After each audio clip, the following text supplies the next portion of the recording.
updating the community on his plan. And tonight, Sheriff Mike Williams is updating the community on his plan. And Steve and Dial talk with the sheriff today one-on-one. And so, Steve, we've been hearing about body cameras. It seems like a long time now, but finally, it's about to happen. Yeah, it is about to happen. And I did a one-on-one with the sheriff, and he says starting the first week of next month, about 60 officers will have body cameras on the streets of Jacksonville. Nobody here in Jacksonville's ever worn a body camera before. Keep your hands out! Body cameras can sometimes show what no one else sees. We need to learn all of the nuances of wearing the camera, all of the turn it on, turn it off. What are some of the challenges the officer is going to face getting in and out of the car? Jacksonville Sheriff Mike Williams says getting them is a must for several reasons: transparency, regaining public trust, and to help with investigations. But he says it's no silver bullet. Not a silver bullet, but a very powerful element of that investigation. It can be. If you get the right angle with the right footage, I mean, you can get all you need sometimes from a video. There will be times where the video does not tell the entire story. The program starts the first week in July. 50 to 60 officers will wear the cameras in various places, on their chest, glasses, or on their shoulder. The camera will be turned on and off by the officer. The purpose of the pilot is to find the right equipment so that next year every officer will wear one. That's going to lead us to build out a body camera unit here in JSO that'll do a lot of that. Not only provide video for prosecution to the state attorney's office, but also answer public records requests. Now, for the first time, the sheriff will talk in about 20 minutes to the community at a public hearing about his proposal, about his plan. Again, we will see body cameras in Jacksonville starting next month. Back to you. Thank you very much, Steve. And right now, authorities in Clay County are trying to figure out how a low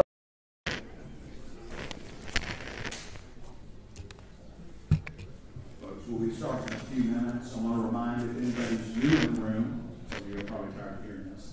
If you wish to speak tonight, be sure you fill out a yellow speaker's card, turn it in, please print so we can read it. We want to limit this to 2 minutes. Be respectful of everybody's time. Please, 2 minutes. You'll hear an alarm go off at 2 minutes, and then you'll see a red flashing light, 2-minute mark.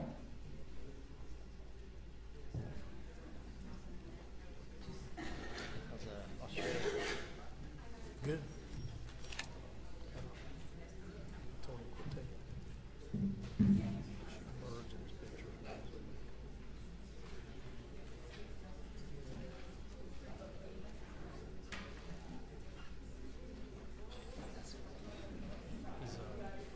That's an Australian vehicle.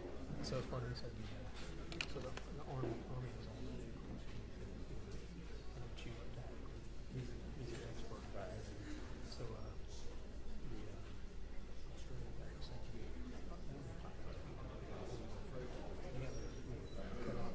High-speed helmet. Everybody's got that. He says they got all high-speed. He said the Japanese look like he came out. What a soldier kit. And they're wearing that. It's cool. It's a good experience. He seems to be reload his FN. We got a bunch of Australians here. Here it's not comes in and gives them a spiel and state that jail in Jackson. So we're saying that part is all right here in 295 east side. And those people can check here, they're going to be here running aircraft running. So we got maintenance crew. Oh, from the US. Yeah. So they're running maintenance.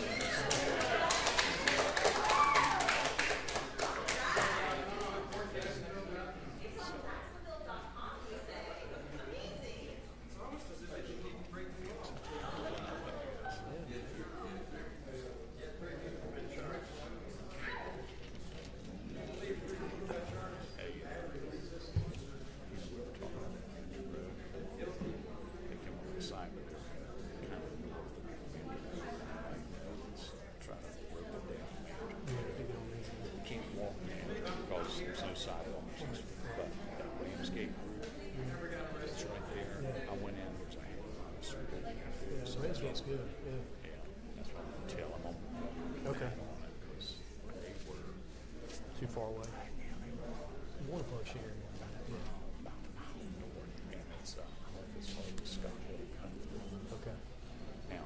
strangely enough, that road that goes into Rambosk is Scott. Yes. It kind of goes this way. This is this way. Yeah. My mom's lived right there when we got back there, so about probably a block or two in. That's what a lot of people who are at that meeting. Plus, I'd already taught. I go there and taught that Rambosk group every year. Okay, good. So that's a good sign.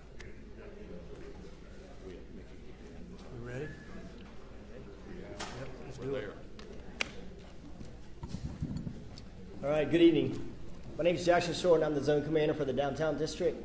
I would ask first that you please stand and join me in the Pledge of Allegiance.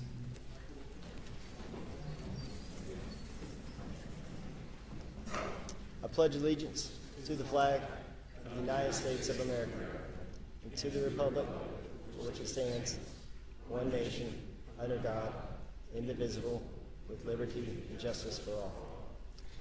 Thank you. Please be seated. At this point, I'm going to introduce to you Chief Mike Carter from FSCJ. He's going to talk to us about the college campus that we're on right now. Good evening, everybody. Thanks for coming. I just want to point out a few housekeeping things as far as your emergency exits are back here. These will lead you outside. This last one here. We've got more exits here that can go out the building that way or back to the main lobby. That's also where your restrooms are going to be. Back out from the main lobby. Big security office. It's got the glass windows, but just to the left of that. As far as rules for the event, please remember, like I said outside earlier, this is a college campus. I know they'll set their decorum for your questions, but it is a college campus. We need to keep the level monotone in here. We have students in class. We have students testing. Okay? And let's have a good event. Thank you. All right, thank you, Mike. All right, and at this point, I'm going to introduce to you Sheriff Mike Williams, who's going to update us on the body-worn project. All right, thanks, Jackson. Thank everybody for coming out tonight. So I think many of you, some of you at least, have been to some of the other town hall meetings, so this format will be similar to that. So what I'm going to do tonight, what the intent is tonight, is for us to, or me to share with you what we've gotten from those 6 town hall meetings. As many of you know, this is the 7th meeting that we've had, reference body-worn cameras, and the first conversation, not the only conversation, but the first conversation we have with the community about what the camera project is all about, what we hope to achieve from it, and all of the aspects of it. Especially now in the development stages, we begin to, we're digging into process and digging into procurement and all those issues that are so important to make sure that we build the camera program the right way here in Jacksonville so we can sustain it, obviously. So tonight, again, is a recap. So you may have heard a lot of this before, and that's okay. But again, it's some feedback that we've gotten from you over the course of the last 6 town hall meetings. If you have not heard as of yet, the body camera policy, we just posted it online this afternoon, this evening. So you can go, as we make reference to policy, and a lot of the questions that we got over the last 6 weeks about policy can be answered by looking at and reading that policy. So again, posted online for everybody to see. It's the same exact policy that we will use inside the organization. I'll tell you this, it's marked draft at this point because as we move into the pilot phase of the body camera program, we want officers to weigh into certain aspects of that policy. I just talked to Lieutenant Smith and Lieutenant Hotard. Director Davis is not here with us today. They did a tremendous job on this policy. I think as you read it, you will see that. Those of you who have been following along and are really informed about projects like this, when you see that policy again, I think you'll be pleased, as I was. So really, I want to thank them for that work that they did. Thank you guys publicly for all the hard work that they've done. So I had a couple people to intro to the room. I want to thank I see John and Joyce Morgan. John, thank you guys for being here. And there were a couple other people I was looking for. I don't see Senator Gibson. She may not have made it. Okay. Well, good. So with that, let me go through and read a couple comments, and then just like other town hall meetings in the past, we will have a Q&A session at the end. And my comments will be brief, but they touch on a lot of the questions and concerns that everyone in the community has had prior to tonight. So we'll do that, and then again at the end, we will have a Q&A session. We'll talk about the rules just briefly. Again, to be respectful of everybody's time. Gary has a timer. We'd ask you to keep your comments or questions to 2 minutes, and I'll respond to that, to whatever it is that you want to bring up in terms of the body camera program. So with that, let me go ahead and jump in. So again, thank you all for being here tonight. Again, if your questions or concerns tonight. If we don't get to them tonight, we will. If you don't get a chance to ask, which you should, looks like we have plenty of time. You can email us at jsofeedback@jacksheriff.org, and we will make sure that you get a reply to that question. If for some reason we do not get to your question tonight, we will do the same. If you have email contact information there, we'll make sure that we respond to your question via email. So again, the goal here tonight is to recap and address the feedback and questions that we received that need to be answered. And I'll also update you as we move on to the status, or as to the status of the program. So a couple things about just the body-worn camera project in general. Body-worn cameras are not a silver bullet in policing. They are really a new and valuable technology. It's a very powerful tool, but it requires rules, and it requires policy and funding and infrastructure for it to be successful. So whatever we build, we must be able to sustain it. Other cities have done this in fits and starts. We chose instead to form a committee, and we have, up to this point, have taken 15 months to do due diligence and looking at this issue and this project really nationwide. So when we launch, we will be solidly grounded in best practices, best pricing, and policy that is sound and reflects input from our officers and the framework for conduct and usage that we require of them when they use any piece of equipment that we issue to them, be that a firearm, a taser, or a radio. So we studied equipment, and we continue to study this equipment as this technology is obviously changing rapidly. Now, we have studied policies from around the country, and we have a draft that may change again many, many times, as we have said. And that draft, again, if you came in late, has been posted on our website. So it's there for the entire community to see. And obviously, as we begin to roll out the program in mass to the agency, we're going to have new impacts that we didn't anticipate from the pilot program. So again, different things and different phases will impact the policy. When we have policy changes, we'll let the community know we had a policy change, and again, post that new policy online so again the community can follow along. But we studied performance at other agencies, what they liked, what they didn't like, what worked for them, what they would have done differently if they were in the position of just starting their program. And that was a great question that we got to ask agencies around the country. If you were starting today, if you were in our position, what would you do differently than what you did? And we got a lot of great feedback from them on that. When you talk about discipline for officers, there will be discipline for officers who violate the rules for the body camera use. But that use and those rules will be defined and understood by all parties before the first camera is worn outside of a pilot environment. So the discipline for officers that violate our policies with regard to performance in their duties already exists. So that process for citizens and in-house complaints to be filed on officers already exists. Officers are trained in policies that govern their performance and tactics, and we will continue to discipline those found to have violated these policies. The camera does not change any of that. It does, however, enhance our ability to determine the truth in certain situations. It can provide a valuable investigative piece of the puzzle for us in many situations, and that's really what that camera footage can provide.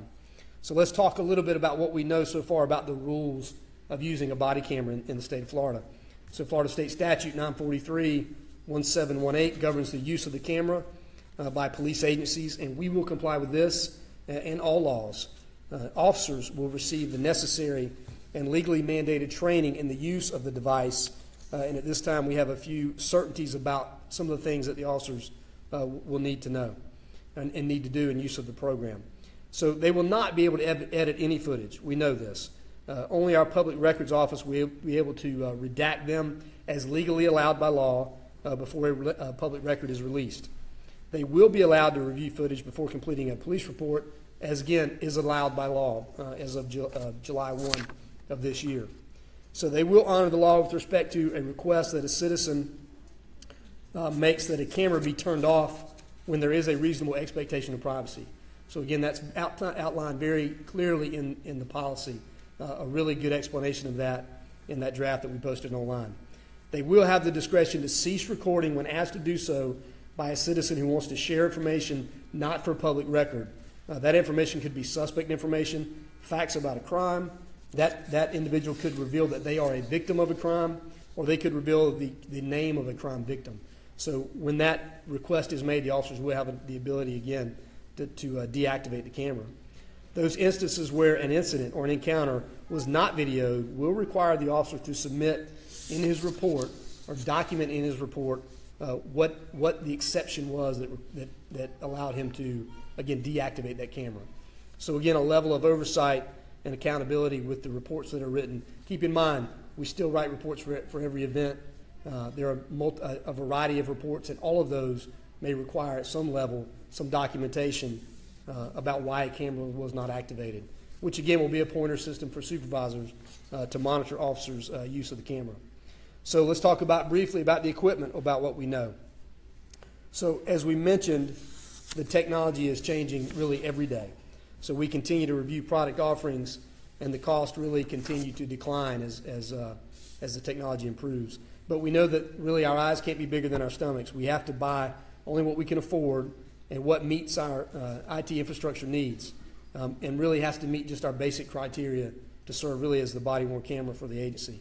I do want to take a minute to thank Mayor Curry and the council for their support for funding our IT infrastructure refresh that is really ongoing at this point. We have felt years of crunches, budget crunches, and cuts to IT services that really did not have us in a position to be able to support a body-worn camera program.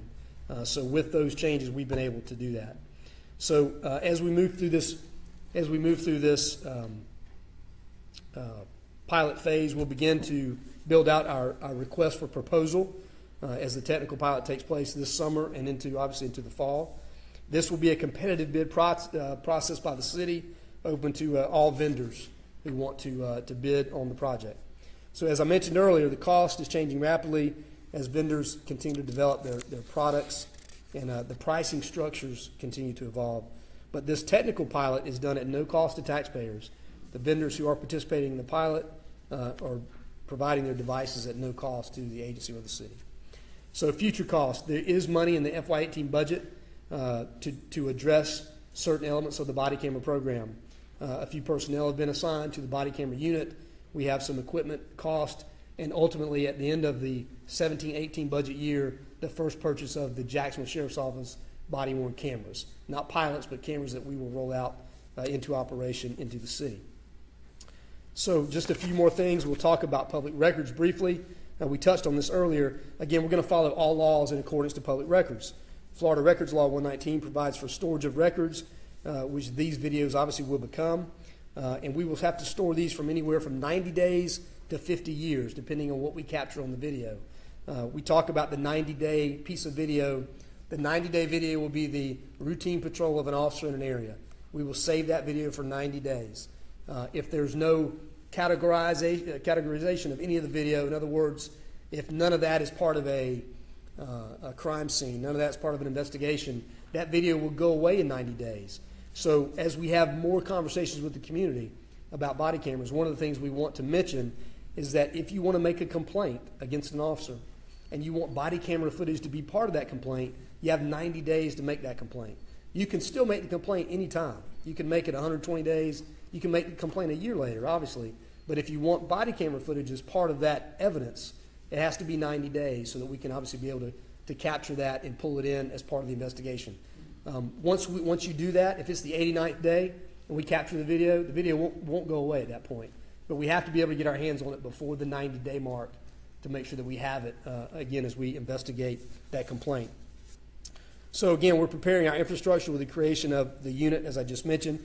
They will handle the request from all involved and perform the legally allowed redactions, again, the redactions that are allowed by law. So a couple of closing comments about body cameras, and then we'll start some Q&A. Body camera programs, again, they're not a panacea, as we talked about. They're not a magic bullet, but they are a great tool for us, a great tool for the community. What it won't change is the top priority of us connecting with the public. Does not take the place of that at all. So all of us giving citizens an opportunity to meet with us, know who's working in their neighborhood, and in some kind of non-emergency encounter is still a top priority for us. The body cameras, again, does not change that. It will enhance, again, one of our other top priorities, transparency in the organization. Again, not a magic bullet, but is a great tool to be able, again, to enhance transparency in the organization. It will not change our officers' commitment to protecting and serving this community. And we have people recording us now with their phones every day and making those public record. And this is just the world that we live in. You'll continue to get top-notch first-class service from the members of JSO, camera or not. But again, the cameras will not impact that. The body-worn cameras, again, will help us build better cases for court, and that is at the core of what we do as law enforcement organizations. These cameras also give law enforcement an opportunity to have the facts of any situation at hand, and I expect, as we have seen in other cities, encounters between police and citizens can be more cordial with the introduction of a body camera. You have cities around the country that report a 25 to 40% reduction in complaints when they institute a body camera program. So is that police officers acting better? Is it citizens acting better in their encounters with the police? In my estimation, it doesn't really matter. If we can lower those complaints by that much and increase the civility by that much, then we're good. It's worth it at that point. So again, I hope you've I know we've gone through this quickly. Really a recap of what many of you have heard in other town hall meetings. But again, not the last conversation we have with the community about body cameras, just the first. Expect again another series of town hall meetings toward the fall probably of 2018, where we have our camera, we have the finalized policy, we can show you where the officer is going to wear the camera, what the camera looks like, and really work to set the expectations for the community about what you can expect to see in terms of the footage and the video, the rules of on and off, those type of things. We are still, obviously, as I said, in the development phase of this, but we want to make sure that we involve the community in these discussions as we've done here for these last 7 town hall meetings. So, as we said earlier, now's the time for questions. We'll be able to do that. I know we have some, are you guys going to do the instructions for the questions? So right now I'll turn it over to Lieutenant Lolita Smith, and she will kind of give you the run of show on the questions. I have the policy here in front of me. I know there's not a paper copy out there, but so we can refer to this. I'll try to dig in. If you have a question specific to the policy, we'll look at it. But again, I would encourage you to take a few minutes and read that policy, 20-page policy online, and I think you'll be pleased with what you see. So with that, turn it over to Lieutenant Smith. Good evening. We have a lot of cards, so if you would, please be mindful. It's a 2-minute limit, so make your comments 2 minutes. The first person up is Mr. Todd Well, followed by Joshua Mitchell.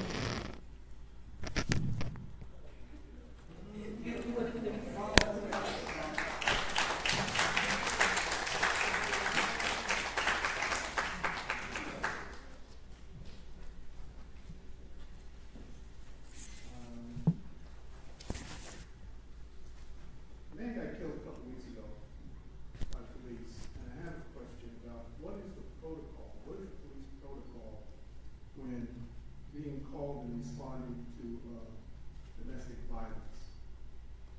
Because that's what this call was, and this gentleman ended up being shot 5 times. That's one of the questions. I'll be brief. We got some issues in the country. They're moving to the right. Quicker we can say it. We have Jeff Sessions in office now. I'll come back to Jacksonville. My question is, on April 7th, when Gary Snow provoked violence in Hemming Park, why was he not arrested?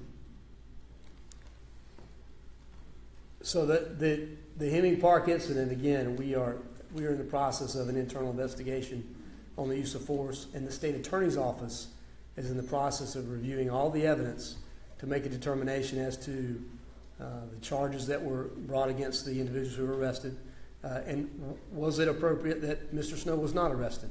So I think relatively soon you will see that from the state attorney. You'll see a comment from them about the disposition of those cases. I would look for that again from her office relatively soon. When that is finished, we can kind of move forward and wrap up the internal investigation piece on our part. So beyond that, not much left to say other than obviously the state attorney has that and is reviewing it, and of course we honor her decision on whatever she decides in those cases. Mr. Joshua Mitchell, followed by Sharon DeBride. If I pronounced it incorrectly, I apologize. Hello. More. So while I applaud Jacksonville Sheriff's Office for deciding to implement body cameras, I also understand that that will not stop your officers from killing unarmed citizens in the street, nor will it stop your officers from unconstitutionally or unethically arresting citizens. So my question to you is this. If it's the same killer cops on our streets that are sitting at a desk job reviewing this footage, where's the accountability in that? It doesn't actually make us any safer when it's the same corrupt system that is checking itself. So what steps are you, as our elected head of this publicly funded department, willing to do to bring police accountability review back into the community? So I can tell you that I think in every aspect of what we do, transparency is key. If you can see what we're doing, and obviously there's a legal path that we follow in doing whatever review or whatever decision we make, we can follow that legally and show you where we follow the law in those cases. And again, be transparent about that. I think that answers those questions. We have to do a better job of being more transparent in some of our processes. I'll give you that. There's no doubt about it. And we continue to work on that. I think the body camera program is an example of really an opportunity for us to inject even more transparency into some of these processes. So, right now our response to resistance process closed to the public. That's a challenge for us. I'll be quite frank with you. It would be better for us if you could see that process play out, if you were able to watch that and see it. And at the beginning of the process, you could do that. The question was, what are you, as our sheriff, willing to do to open up that process towards the community, towards public involvement? Well, again, I think, as I was saying, things like the body camera program, some of these things, as the RTR board, by court order, I can't open it. So authorities above me have said, no, we can't open that. So it's not open and it can't be open. We have to do, again, through process, a good job, a better job of being more transparent with the community in the areas where we can. You're always going to have investigative windows of time where it's not appropriate to talk about things in the community. We don't want to jeopardize the integrity of any of these investigations. So when I have a witness come forward, I want to know that witness is telling me what he saw, not what he saw someone else say on television. I want to know firsthand what he saw. So there are times where you won't get a lot of information, but there's always an appropriate time where that information should be released to the public, and you should be able to walk through and see the steps that we took, again, following the law, and follow that to the logical conclusion that we made in the case. So, again, I think it's about building transparency in a lot of different processes, and that'll help with some of the concern. Sharon DeBride, followed by Terry DeBride. Good evening. I can't hear you. Go ahead. Yes, ma'am. Did I just hear you say that public input was not possible in the development of the body camera policy? You did not hear me say that. So we have just had 6 town hall meetings that was all about public input in the development of policy. So not only that, so we have had multiple meetings inside the police memorial building from groups all around the city, again, weighing into the development of that. So no, if you misunderstood me, if that's what you thought I said. We want to make sure that there is some citizen input on the final policy. Sure. I just heard from a gentleman here today that Oklahoma City, they actually sat down as a citizens committee and the police committee, and they actually developed the policy together. And I guess it was frightening to both parties initially, but they came up, it sounds like it's really an excellent policy. And are you familiar with that? I have not heard that from them, but again, we have sat down with many groups, inside the city, and gotten feedback on the policy, things that we are going to be accountable to them on. Are they in the policy? And if they're not in the policy, why are they not in the policy? So again, there's going to be there's a lot of conversation ongoing right now. Is that online? Can you give that feedback online? You can. There's an opportunity to give feedback online. It's at feedback@jacksheriff.org.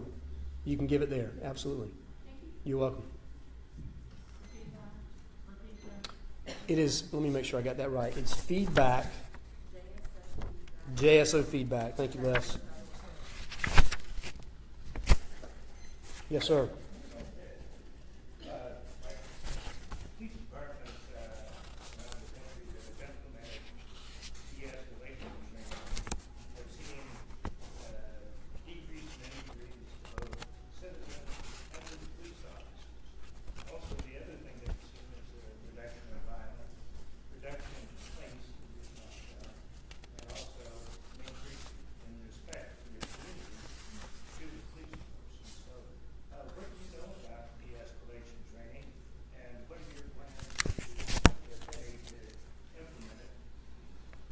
Sure. So de-escalation, when you talk about de-escalation training, you don't find a category of that. Really, de-escalation is a concept that you really infuse into all of your training. And we have that here. So, we only use the level of force that's necessary to overcome resistance. So we're only going to respond to what we get. Our reports are response to resistance. It's not use of force. And have been that way for many years. So we constantly watch that. We constantly evaluate, the force that officers use in encounters with citizens. And we actually are going to begin to post that data online so that you can see that. So every year you can see the uses of force, some statistical breakdown of what that looks like. But we are one of the only agencies in the country, when you talk about true de-escalation training, we're only, again, one of few, I'll say in the country, that every officer in the department goes through the crisis intervention training. There are some departments, most departments have a team of officers that do that training. That training is specifically designed to have an officer who gets engaged with someone with mental illness to be able to de-escalate that situation, rather than use force to overcome the person who's in a mental health crisis. So for us, we made the decision years ago that every officer should have that training. So it's part of our academy training before they ever hit the street. So they're all certified in that. We do refreshers with the mental health first aid, which is, again, another form of really categorized mental health or de-escalation training. So, but de-escalation, again, is more of a concept, an idea that's infused in all of your training, and that's something that we prescribe to here. Absolutely. What I saw in the videos was the police use the ask to make orders, and then they make order. You forgot to do the ask just to make order, and have not implemented any of the techniques that should have been used. Sure. Well, and let me say this briefly about that interaction in Hemi Plaza, and we've said this before. We didn't handle that protest very well. I'll be the first one to tell you that. We could have intervened a lot earlier and probably kept that from escalating the way that it did. So, and I think in protests since then, you've seen a little different posture from us on some of that. But again, a lot of that you'll see addressed, I think, when Ms. Nelson gives a final decision on that. But point well taken. Christina Bronner, followed by Eleanor Wilson.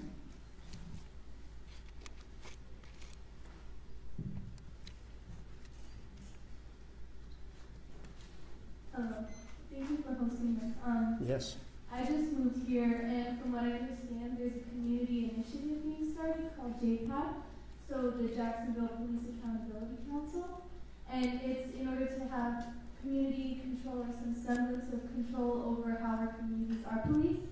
So my question for you is, do you believe that it's time for Jacksonville to have a police accountability committee? So you would have to define that for me and tell me what exactly that is. I think I met with them already. But again, in terms of what the tasking is going to be, all of that, I think there's a lot of work to do there. I do think this. I think that you have to be engaged with the community. And the community does have to have the ability to weigh into how we provide service to the community. Absolutely. Now, how do you get there? That's the devil's in the details there. But to have the community be part of what we do in policing Jacksonville, absolutely.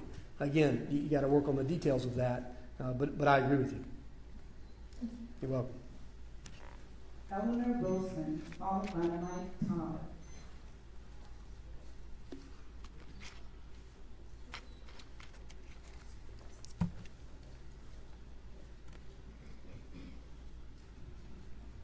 So over the past few years, we've seen a lot more in the media about unarmed citizens being killed by police officers.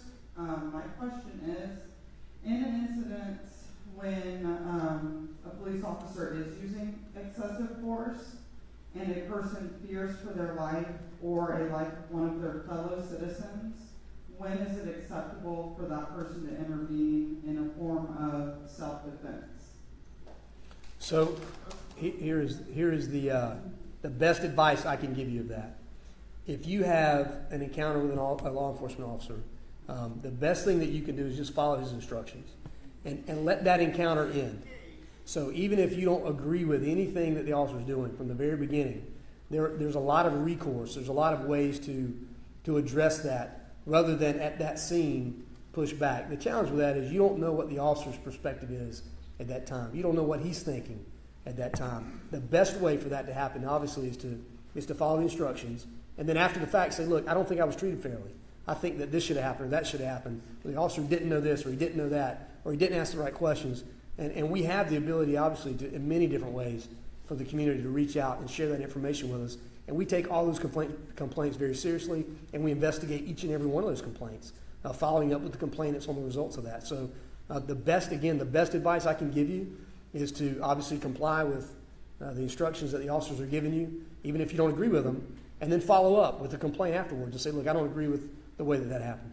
Right, but I would just state that sometimes people are complying with everything that's being told of them, or someone is deaf and unable to comply because they don't know what is being told to them.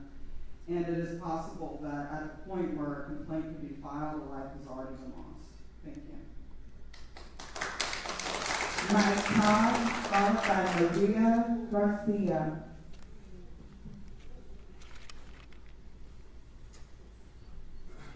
Hey, Chair. Hey, good afternoon. I'm a proud graduate of FSCJ as well as UNF. And just starting out here, I'd like to let everybody know in the room, this Gary Snow character, the guy who called a woman fat at our May Day rally last month, has put up videos at gun ranges on his social media accounts, shooting guns and saying things like, it's time to take things into my own hands, and anti-fascist target practice, which leads me to believe my friends and I, if we stand up against Nazis, we could be killed. I will be filling out one of those complaint feelings very soon for you. And I know you say body cams are great, and you say they're not enough, which is true. With the events that happened on April 7th, there were several cameras as well as a live news camera, and things still happen. I'd like to know, where's the accountability of the officers on the scene? Where's the accountability of Mr. McEwen? I'd like to know where his accountability is.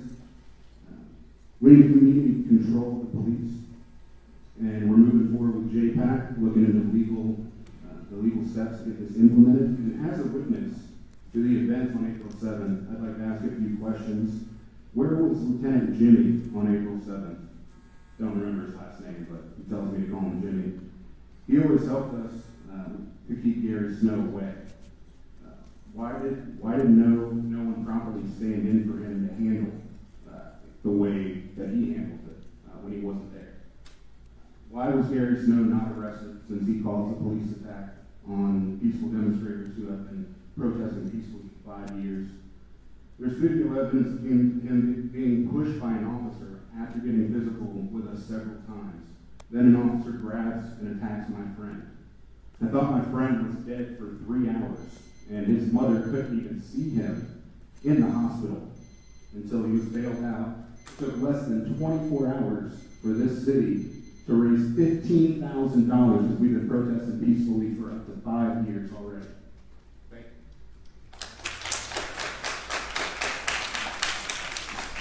So let me answer. You got a couple questions in there. Hey, can you come back to the microphone? Make sure I get them all. So, where was Lieutenant Judge? Jimmy Judge. Jimmy Judge. So, we have, as you can imagine, 840 square miles that we provide service to in Jacksonville. Many lieutenants. He was not assigned to be there that day. And again, as I've said before, we didn't do a good job of handling that protest. I think if you've been involved, if you've been to a protest since then, I think you've seen a different type response. I hope you have. I do want you to know, we had an officer tell us that he didn't like his health care as well. He didn't like his health care? Like you know that. We appreciate it. I'll pass it on.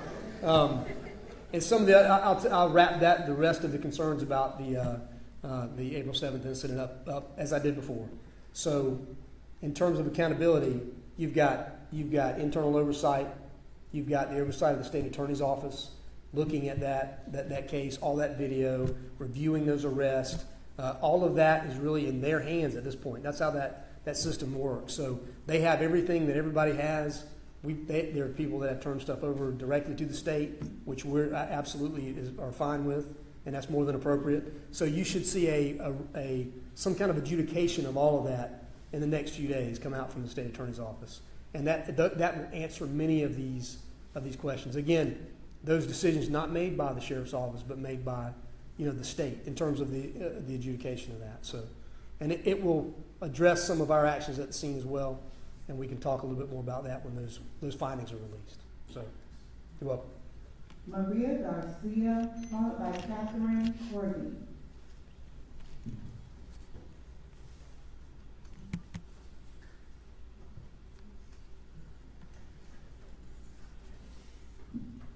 Hello. Hello. My question.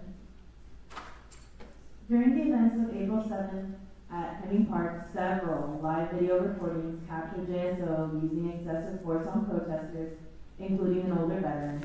And you have stated that there was no excuse for things to go the way that they did during the protest and that we all could have done a better job.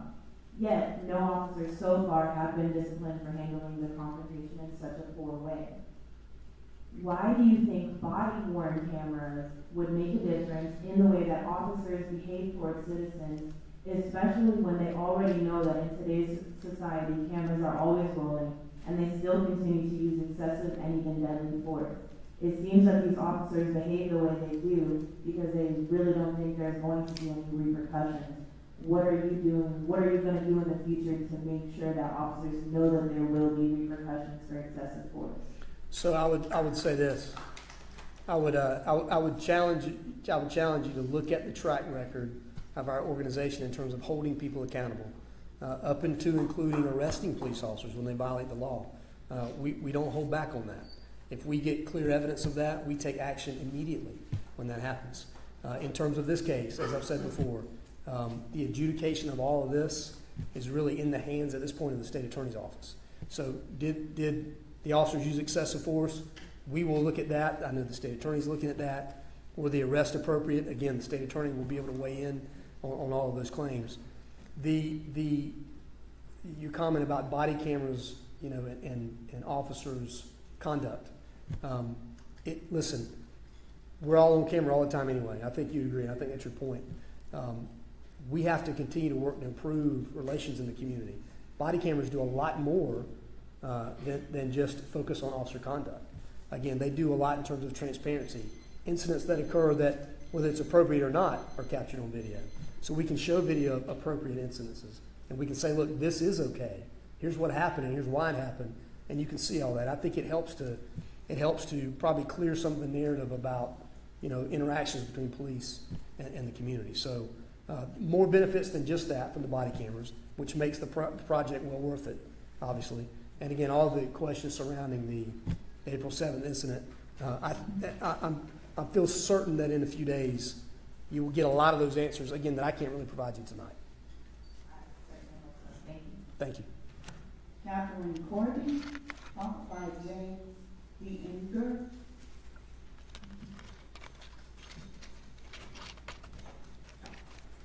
Good evening.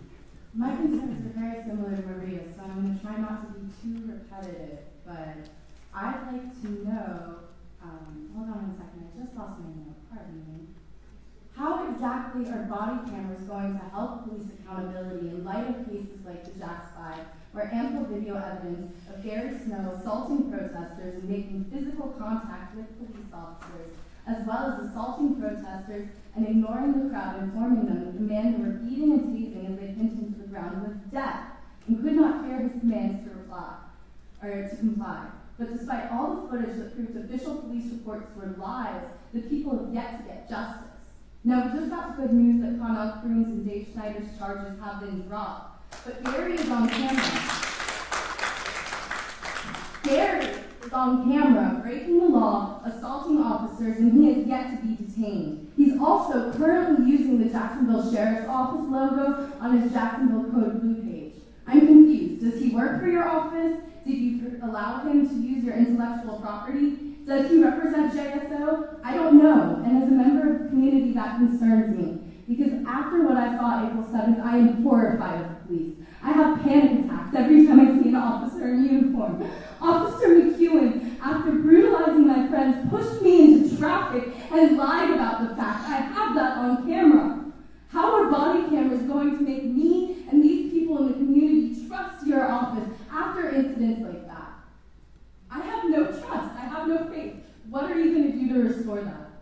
So let me start by saying this. So I think there's an impression tonight that there is some sort of resolution to the April 7th incident. Keep in mind that these things take time to look at and to evaluate. We have yet to adjudicate anything in this case other than the 2 charges that were dropped that we heard of today as well. So there's still work to be done in that. And I think some of the expectation about it being done quickly, camera footage is fantastic. It's a great part of what we do. It's a great part of what the body camera program will provide. It may not speed up some of these processes. You still have to evaluate the arrest, evaluate the reports, interview everyone involved. All those things take time to do. So when that is resolved, we will come forward and say, hey, here's the findings. Here's what we know.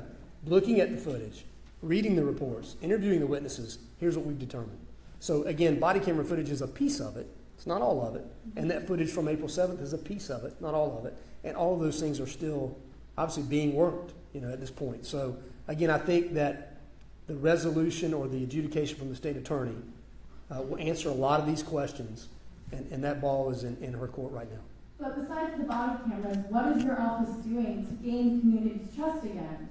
So let me tell you this. We work constantly, every day, in the community to build trust, to build relationships really down at the neighborhood level.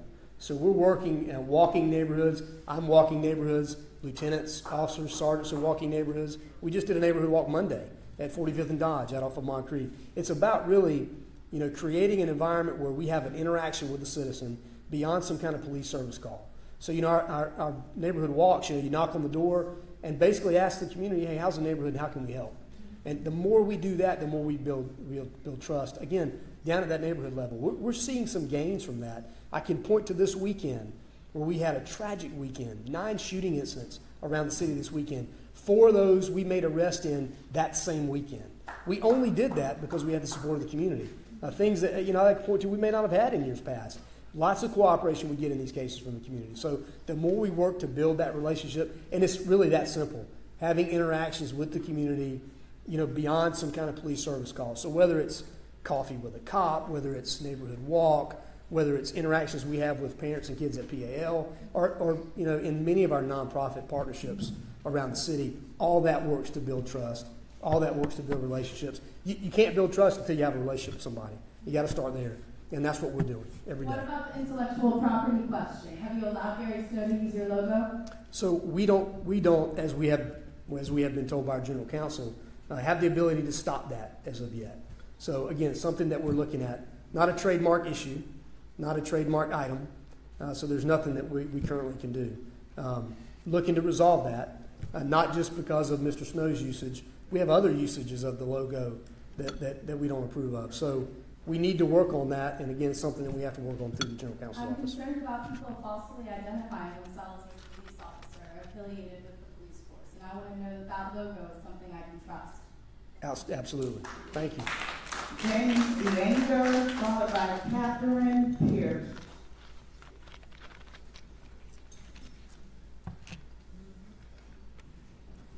Hi, my name is Jim.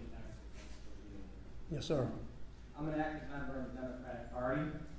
Our current Democratic chair, State Senator Audrey Gibson, said she spoke to you about police accountability, and more specifically, the situation concerning the protesters in Hammond Park on April 7th. I was wondering if you could comment a little bit on that conversation, and how she has helped you with this process around police accountability.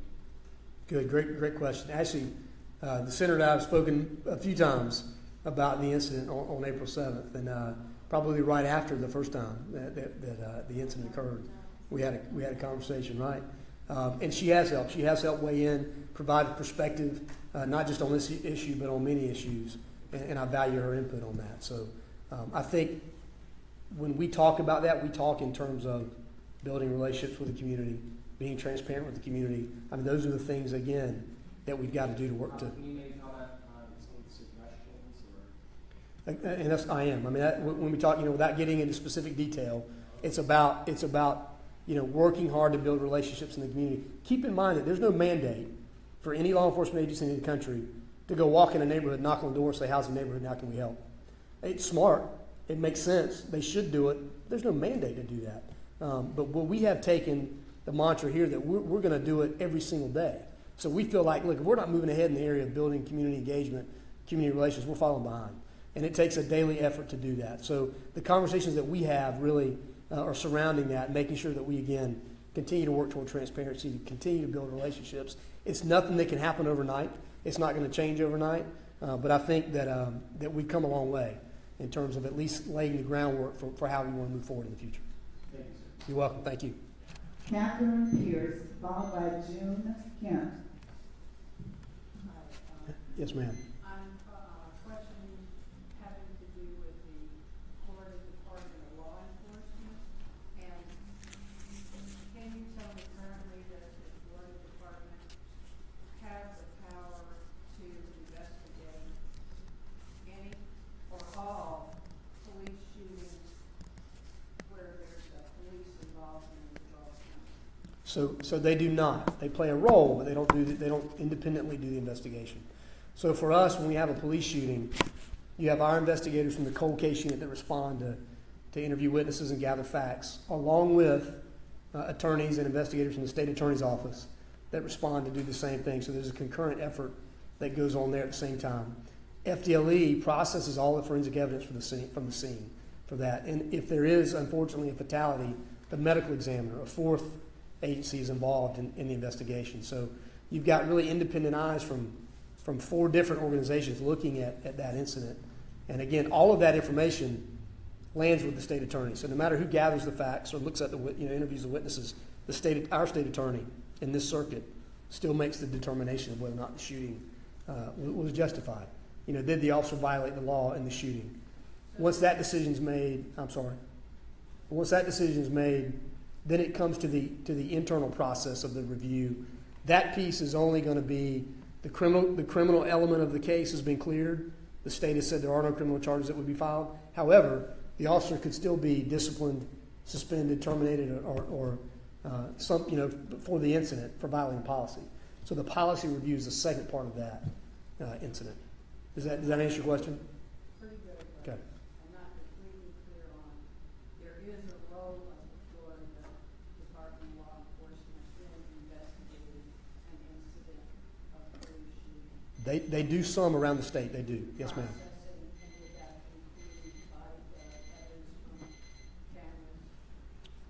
To have the evidence pulled from the body cameras. Again, we haven't. That's a hurdle we haven't crossed yet. My guess is based on the system that we would pull that and give it to the state, or the state could pull that and we give it directly to the state attorney's office. When I say forensic evidence at the scene, we're talking about fingerprints, DNA, things that may be part of that case.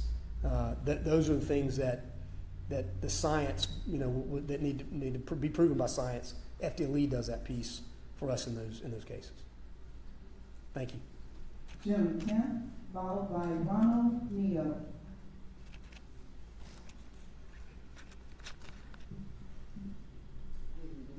Good evening.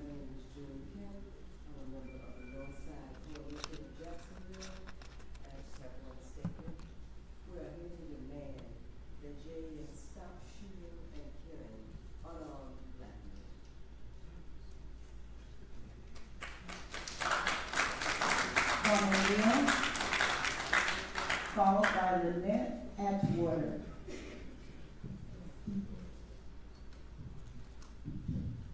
My name is Ronald Neal. Yes, sir. I'm outside Coalition of Jacksonville. But more importantly, I'm a concerned father of young black men and young grandson that is soon to be black men. My question is two-part, Sheriff. In this pilot program for body cameras, since there are areas of cameras that can be high crime areas, which are predominantly black, I assume, will those cameras be distributed mostly in those areas? And secondly, do you not feel that it's within the realm of human decency that when one of your officers discharges his weapon into a citizen of Jacksonville, that there's at least legitimate reason why said officer did so, by you or the officer? Sure. So first question is the, I'm sorry, tell me again, the body camera? Yeah, but they be distributed mainly in the high crime areas. So the black community is. So we're going to put them all over the city.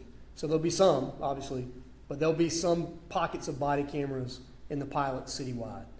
So whether or not we do, whether or not we break that down by the phases of the pilot, I'm not sure, but we want to see the camera in a variety of environments, and so we will deploy them all over the city. And I'm sorry again, second part. Do you not feel that the citizenry of Jacksonville is not owed a legitimate reason why when the officer fires into a citizen of Jacksonville? A police shooting. Waiting on information for several different situations. So let me here's the process for that. So we do more than most agencies around the country. So we respond to the scene and we tell the community we've had a police shooting.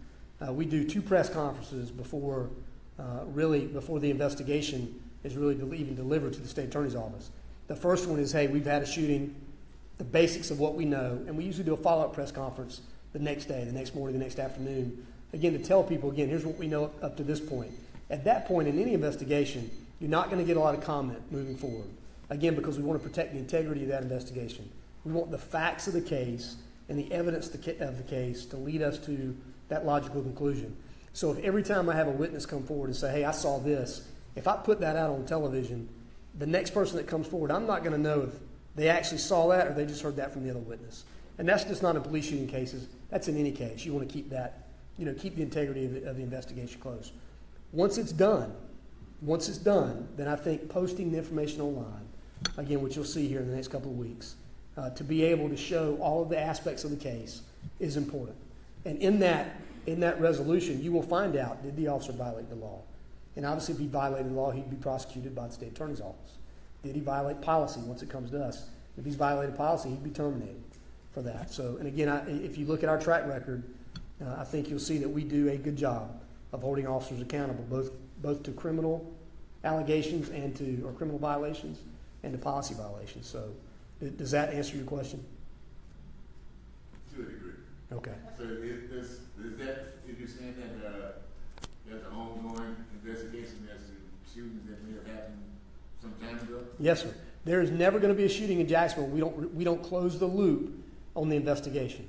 So we will never have a police shooting, and then you never hear from JSO about the resolution of that case. That's not going to happen.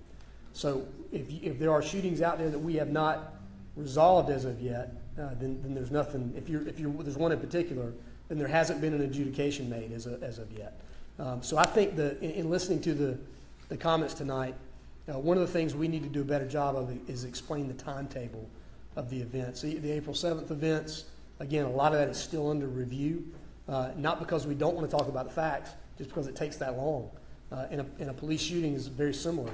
It takes a long time to put those cases together to make sure that we do cover all the bases and give it the attention it deserves, quite frankly. But then close the loop on that to make sure everybody knows, what the final answer to that case is. So. Lynette Edgewater, followed by Grace Flavin. Good evening, everyone. My name is Lynette Atwater, and I'm a member of the Northside Coalition of Jacksonville. Yes, ma'am. And I have 2 questions for you tonight. One of which is related to the body cam. Can you elaborate a little more for me relating to the monitoring and the actual review procedures for the data that's collected by those body cams? And my second question is this. You mentioned earlier that excessive force is based on resistance.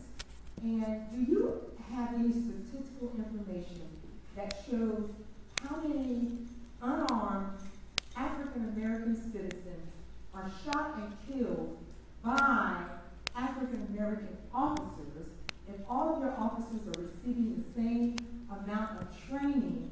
I don't hear as often those types of situations. So are they able to handle the situation in a better manner and de-escalate depending on the citizen? Or can you just kind of speak to that for us tonight? So let me speak to that first. So we have all the data. We do have that. I don't know the numbers off the top of my head, but that is data that we can track and provide. So if you have narrow that down to a specific question, we'll get you the answer to that.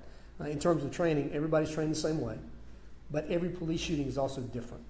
So every one of these environments that these officers find themselves in with the subjects are going to be different. You have to look at each one of these individually.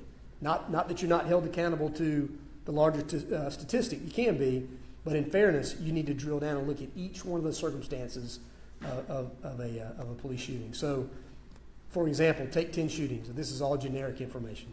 This is not coming from any statistical basis. But let's say if you have 10 police shootings, and the question is, why did you have 10 police shootings? You can look at many of those individually and say, okay, in 4 or 5 of those cases, the suspect was firing a gun at the police officer when he was shot. So that takes, a segment of those, not off the table. You're still responsible for that and accountable for that, but it gives you some idea of the circumstances around that particular encounter. Then you move to, he had a gun and presented it to the officer, fired it, had it in his hand, wouldn't drop it. You have those type of cases as well. So again, my point to all that is you've got to look at each one of those to drill down to the certain circumstances of every case. And I was really referencing more the unarmed citizens. Sure. Shot, right. In particular. And your first part again, I'm sorry. The first part was related to the body cam review process. Right. As far as the procedures related to that. So you mentioned monitor in your question. So we will not live monitor the body cameras. So we have an officer wearing the camera. It's recording that information, but no one is looking at that encounter real time. And no system in the country does that, by the way. It's a recording type system. That's how it's done. You mentioned that a citizen can request for the camera to be turned off. With that process, are you going to make certain that that statement is captured on the body cam before it is turned off? Because what I wouldn't want to see happen is that you don't get footage and the officer says, well, they asked me to turn it off. I think that needs to be captured. Sure. On the body. And if I'm not mistaken, I think that's addressed specifically in the policy that the officer, it's captured and the officer reiterates it on camera. Am I right with that, Lolita? Yes, ma'am. So, yes, ma'am. Thank you. Grace Slavin, followed by Ben Frazier.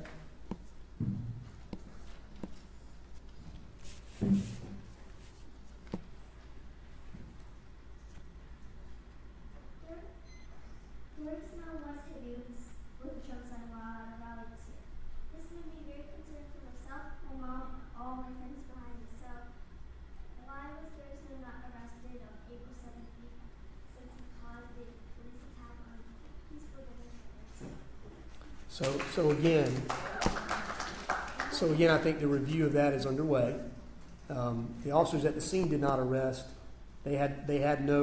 Nobody had charges to arrest on at that point. But based on the video footage, there's an ongoing review of that, and the determination is again yet to be made by the state attorney on that. So. Ben Frazier, followed by Christine Haymans.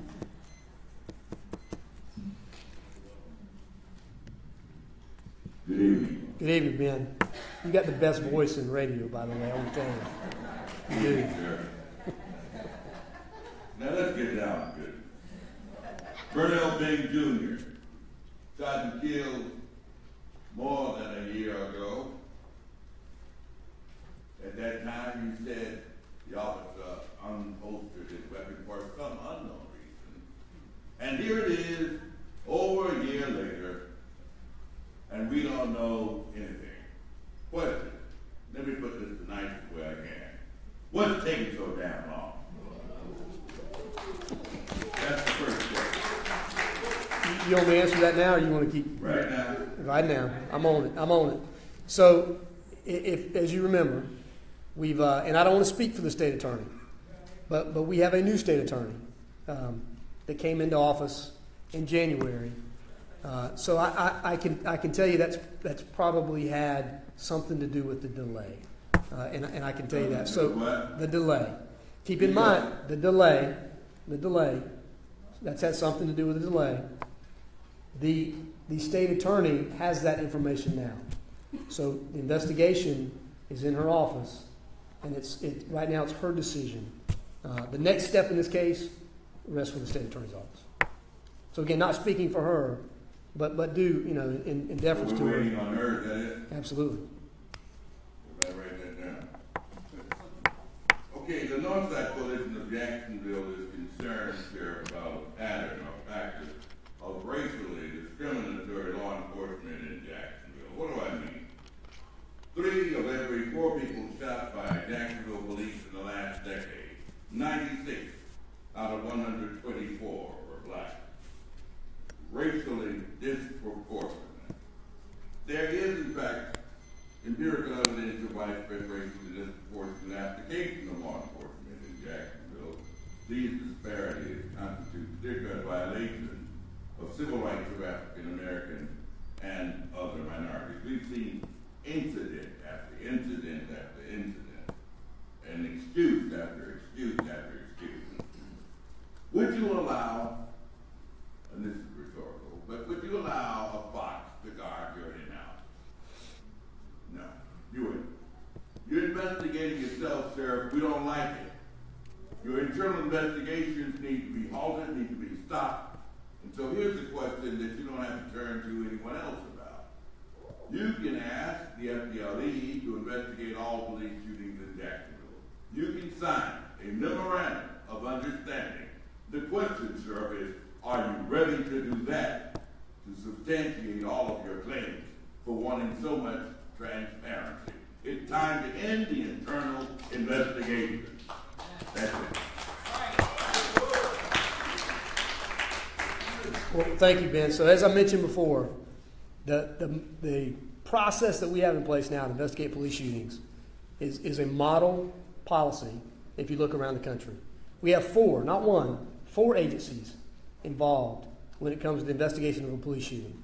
Us, the state attorney's office, again, who's going to make the decision. If FDLE investigates the shooting, that data lands in the state attorney's office, and she will make the determination, her staff, about whether or not the officer committed a violation of law.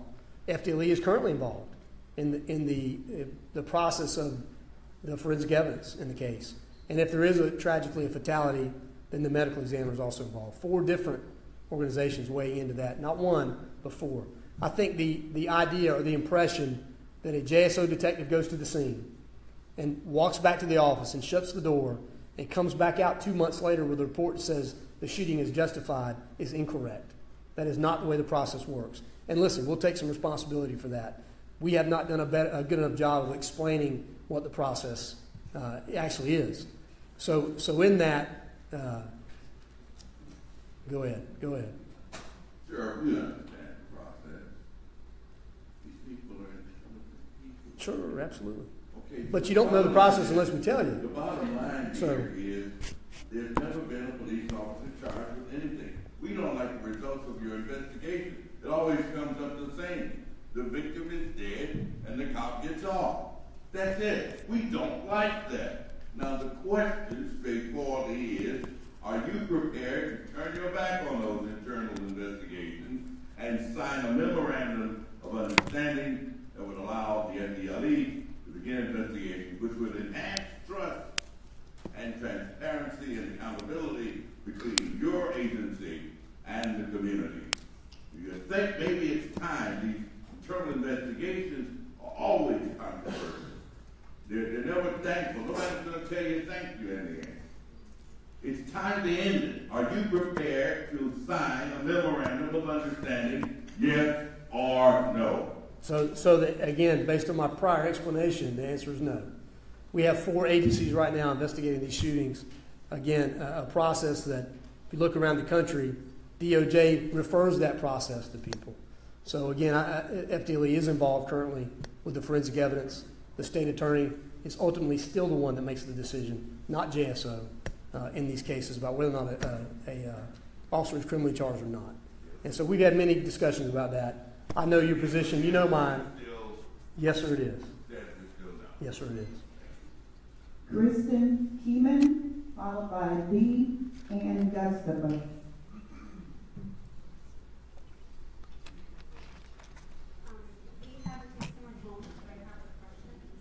Yes, yeah, go ahead, sure. All right, so I'm Grace's mom. I have a couple of questions. Will you help create transparency in the JSO and hold officers accountable for their transgressions against unarmed citizens? And also, I just really genuinely want to know, do you think these body cams are actually going to keep people from reaching out for help and taking the law into their own hands? you are now publicly putting out their laundry, essentially. People don't want to be photographed. People don't want to be on television. They don't want to be shown. Do you really think this is the actual solution for the problem here in Jackson? I honestly don't see that, and this is actually an invasion of my privacy and my friend's privacy, and I do have a feeling that this will be held against us. I am here because I want transparency. If you are going to implement this, I want to have my fingers all over it.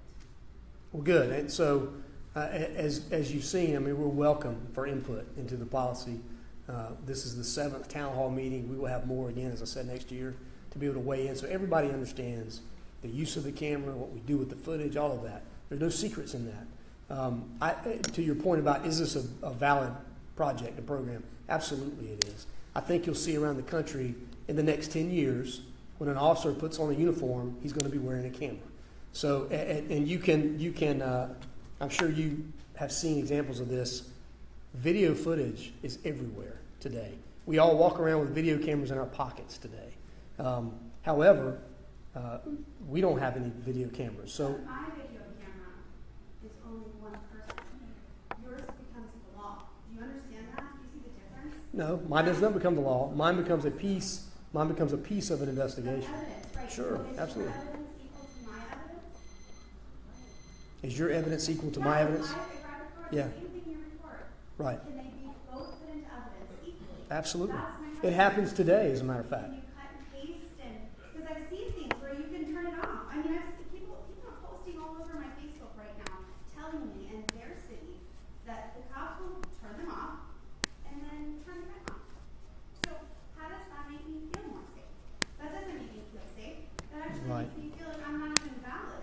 You can dictate what evidence you have on me, and when you decide, this is not going to work for me. I don't think this is going to make me look good.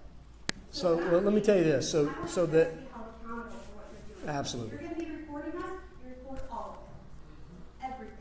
and I think so. Take some time to read the policy that we posted online today, and you'll see you'll see. I think you'll be happy with what you see, and if you have suggestions and input to improve that, we'd be glad to hear that. Perfect. All right, I'm going to read these. Yes. Okay. Critics say that Jeff Sessions' approach is a return to failed drug policies. With the 3 strikes rule, the fact that convicts serve more time in crack possession or crack cocaine possession, children being charged as adults, mandatory minimums, and all other practices implemented to profit the private prison industry. Disappointingly, they affect the minority communities. How does this affect us, and do you agree? So I don't agree with what was in your comments. No, I don't agree with that. So let me tell you this: as it applies to Jacksonville, without making any apologies for DOJ or the Attorney General or any of that, my concern is Duval County and Jacksonville. And so we don't run a private prison in Jacksonville. We have the same jail system they have in every county in the state, obviously. And anything we can do to lower our jail population, we are good with. And we work constantly with people to be able to do that. I mean, we don't want massive overpopulation in the jail. We don't want people in jail for 5 days on a driver's license charge. There's a lot of work that has to happen to obviously be able to reduce some of those populations in jail. But jail population is what you mentioned. Drug charges. Okay, so drug charges in terms of a drug user, most of those people need help. Some of them get that help in jail. Well, listen. So in Jacksonville, again, that I can comment to, we run one of the most successful in-jail drug treatment programs in the country. In your opinion? No, one of the most successful in the country, not in my opinion. We run it here in Jacksonville, the Matrix House. So some of those arrests have actually saved people's lives because they've gotten the treatment that they could not get anywhere else. Unfortunately, they had to get it in jail, but they got it. And then they were able to be released back into society without a drug problem. Now, when you talk about drug traffickers and those type of things, they deserve as much time as they can get because they are polluting society. Being charged as adults. What about that? So that's a state attorney's office question. No, I get that. Right. What I'm saying, how do you really feel this body cam is really going to help us with the real issues that are in this city and in this country? So body cameras are a tool, as I mentioned. They're not a magic bullet. They don't solve all these problems. But when you talk about juveniles being arrested or charged as an adult, I'm sure you followed along. And the juveniles be reported being underage. Is that? It depends on the circumstances. Again, look at the policy. It guides you through the juvenile issue. Yeah, please read it, and it guides you right through it.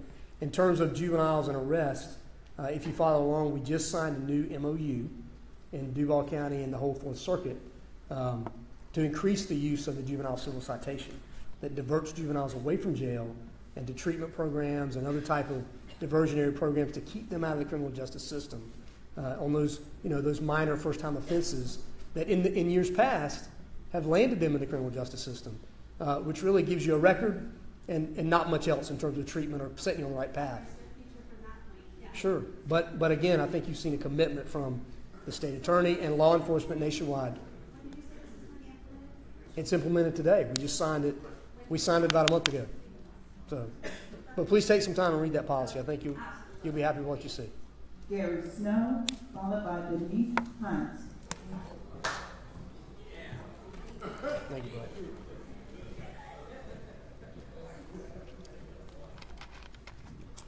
I'd like to thank Sheriff for holding this forum. Apparently, I didn't know if everyone understood that this was a forum about the body camera program. It seemed that the citizens of Jacksonville have taken this time to ignorantly come in here and speak about events that are irrelevant or do not pertain to the body camera program.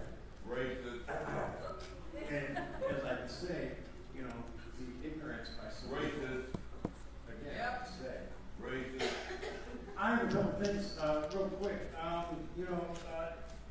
No matter what side we're on, I believe that the body camera program is going to create an equilibrium between misconduct by our police officers and misconduct by citizens. There have been numerous. We have launched these body camera programs in several cities, and I think JSO has worked with San Diego on their program. A recent report by the Cambridge University showed that 93% fewer complaints with the body cameras. Police equipped with body-worn cameras received 93% fewer complaints from the public. Researchers in South Florida conducted a report in 12 months between March 2014 and February 2015. They found out that use of force incidents dropped by 53%, and citizen complaints against those officers also dropped by 65%. And it goes on. Cleveland Police, citizen complaints against officers dropped by nearly 40%.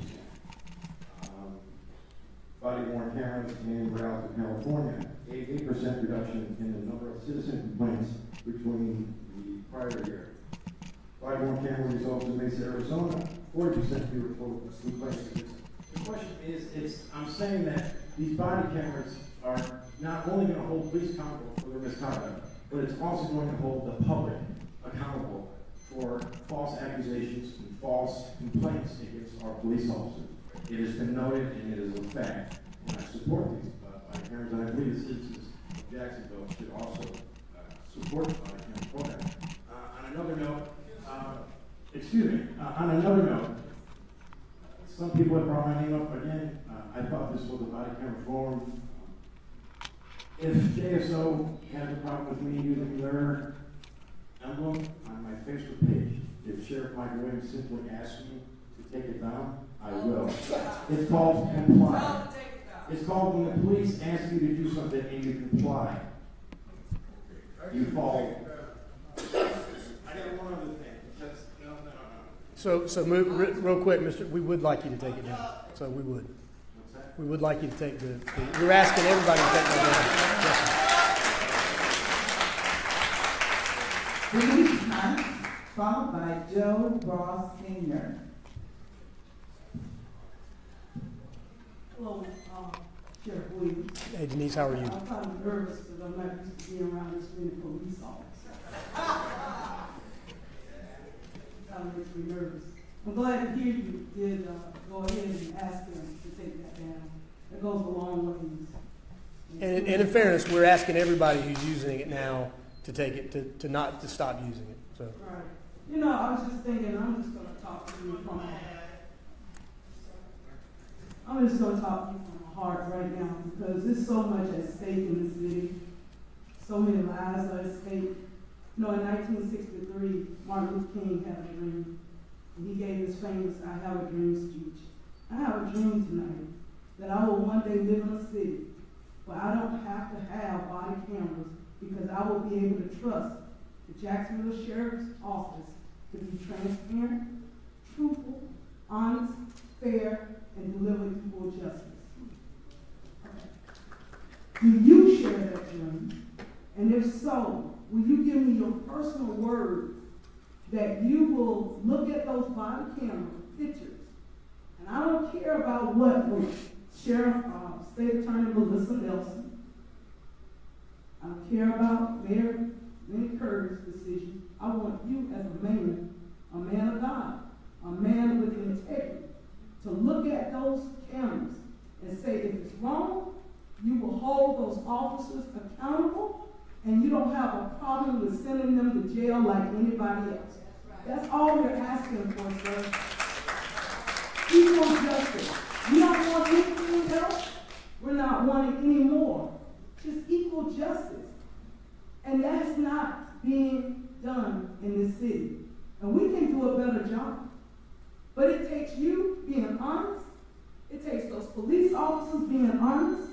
And it takes me, the activist, to encourage the people to stand up and work with police to, make sure crimes are reported and all of that. So will you give your word tonight? So absolutely. Let me tell you this. Not only me, but I can promise you that every officer in this room wants the exact same thing. Every officer in this room wants the exact same thing. It's not just me. You've got an agency full of men and women down there that want that exact same thing. Listen, we're not perfect. We got work to do, clearly. But again, I think we've established a good track record up to this point of holding people accountable. Okay, and then when you do that, go ahead. This is real simple. We can start this thing off right. We can get this party started off. Go ahead and call Mayor Curry, get together with State Attorney. Go and drop them Jacksonville 5. There's some bogus charges. You know it. I know it. You admit that you did it wrong. Just start it on an even keel, Sheriff Williams. Let those people go, drop the charges, and let's start again. It's real simple. Even Ronald Reagan say it's real simple, but we don't have the courage to do. It's really simple. And you're a big Ronald Reagan Republican fan. So just do what's simple, right? Drop the charges. Call Melissa Nelson and, hey, Melissa, can you drop the charges? Listen, okay? Perfect. Thank you, Denise. I appreciate it. Bill Senior, followed by S.C. Howard.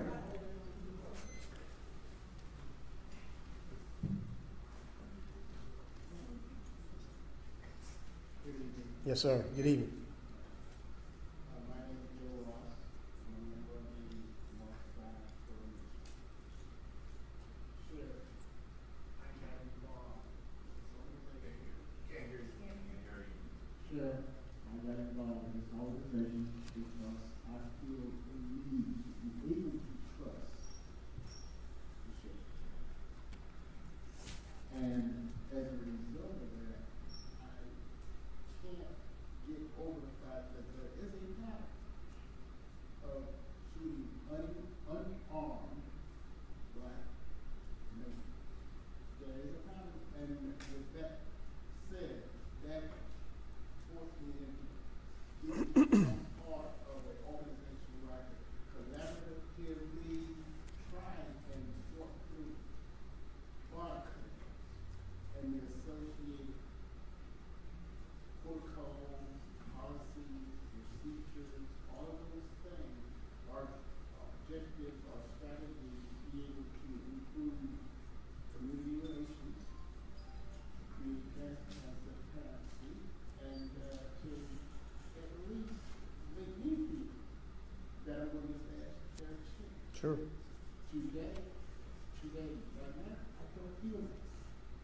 And if the body cam, the procedures, and all of that is going to be the ultimate solution, I think that's part of one component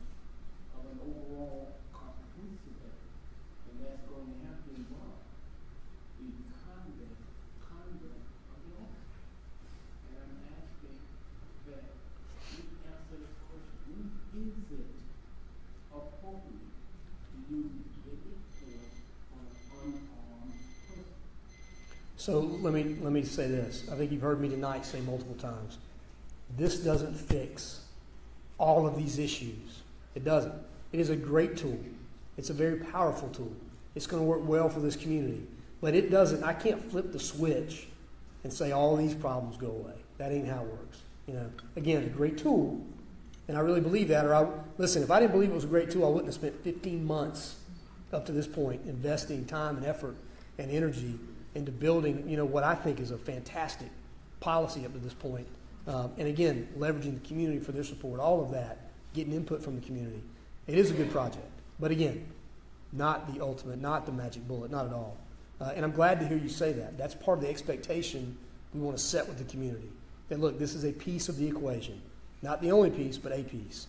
We've got to continue to work, as I said before, not to repeat myself too much, but build those relationships, you know, down in neighborhoods where we have really some of the most challenged neighborhoods. We've got to be down there building relationships in those neighborhoods. It's as simple as that, and we work on that every single day. So to your question, so when is it appropriate for an unarmed person to be shot by the police? There are circumstances where that could be appropriate. You know, again, depending on the environment. Every single case is different. You have to look at all the, is he unarmed but trying to take the officer's gun? Is he unarmed but is he, you know, does he have a pipe or does he have access to something? Is he reaching for something? All of those things are factors. Not one of those makes it justified, but that, in totality of the circumstances, is all reviewed by the state attorney, and they make the determination of whether or not the officer violated the law or not. So, does that answer your question?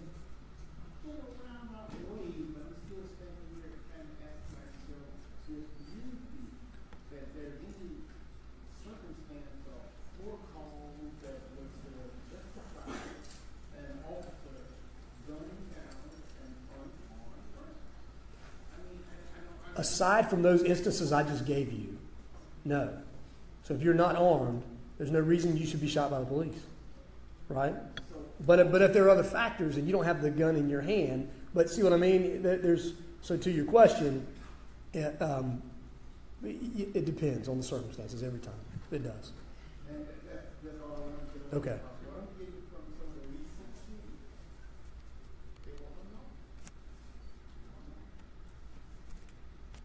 Kasey Howard, followed by Artist Worthing.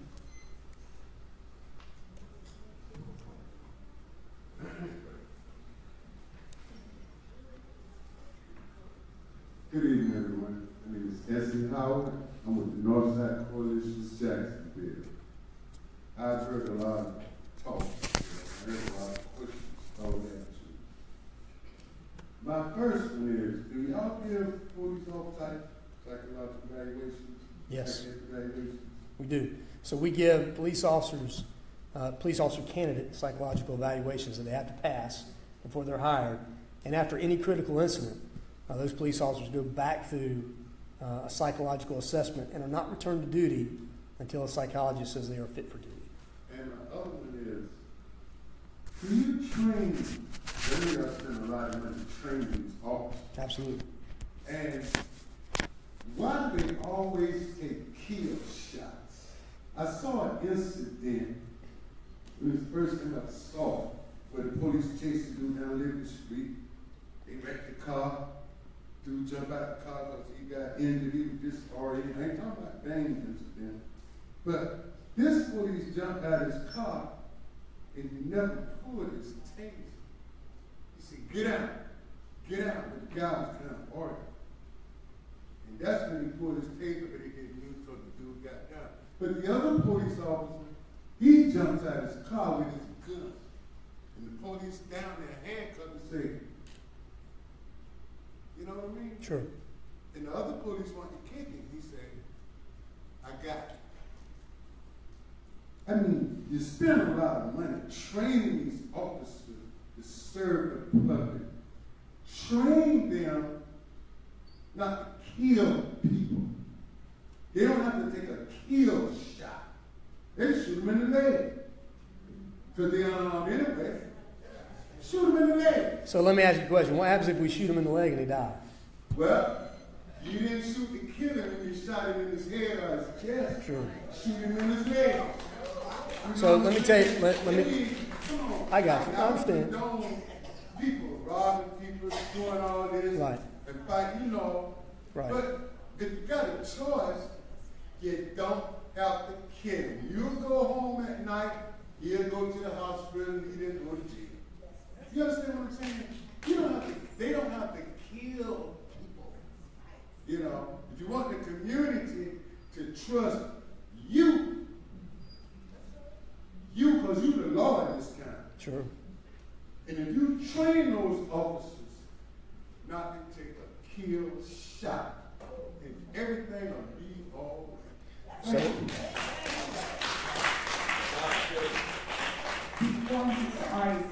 Thank you for your comment. It's 8 o'clock and we have 12 more callers. Good evening. 1 second, please. If you would, please get to your question. We only have 30 more minutes and 12 cards. First of Thank all, you. thank you, Sheriff. He and I have walked a lot of walks together in the heat.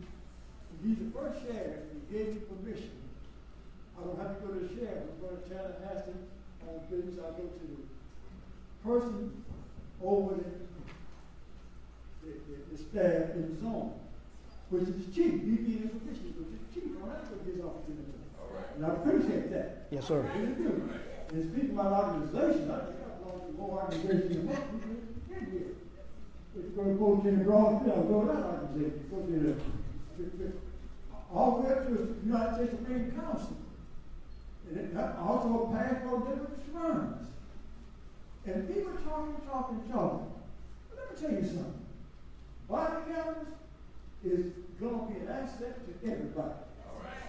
We need body cameras. And let me tell you something else. To talk about this, that, and the other. Let's get positive. First of all, I'm going to offer a solution. If he don't turn it off, or he don't want you to go to the bathroom, I don't either. But now, here we're going to offer. If the officer have on that camera, a roll call, turn on in the office. If the officer needs to go to the bathroom, match that button. I'm Officer 5, put me to the cell, match the button downtown, and you off duty. When you come back off duty, match the button. I'm Officer 5, put me back to the cell. It's as simple as ABC.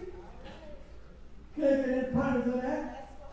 And back to kill, back to train. Let me tell you something about that. I was going to tell you something. There is no academy in America going to teach you other than fire, send a man if you can, backed up by whatever it takes. Whatever it takes. Whatever, if the whole clear to do his job. Eliminate the third. Now, I want to tell you something else. You see my hand right here? There's not a man in here I can't kill with my bare hand. You all hear me? There's not a man in here I can't kill with my bare hand. So if I'm using my bare hand, if we can take you out, if you got a gun, what are you going to do? Shoot me! And trust me, the next thing I'm going to say, I'm going to sit down. Why we allow our kids to ride up down the streets at night with an AK in their car?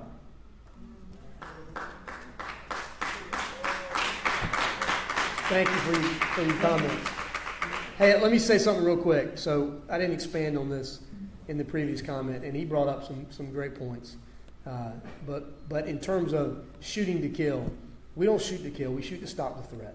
As soon as the threat is over, the shooting stops. And that is the training standard that you see across the country, nationwide. We don't do anything special here. We train to that standard, again, across the country. The ability to shoot people in the arms and the legs is, and quite frankly, unrealistic in these environments. It looks great in the movies. It doesn't work in real life. Never has and never will.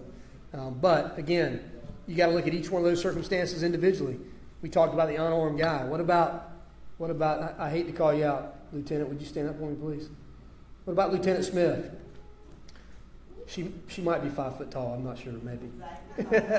She's 5 foot tall. What about a guy who's 6'6", 270 pounds, with not an ounce of fat on him decides he doesn't like her tonight, and he's going to kill her tonight, but he doesn't have a gun.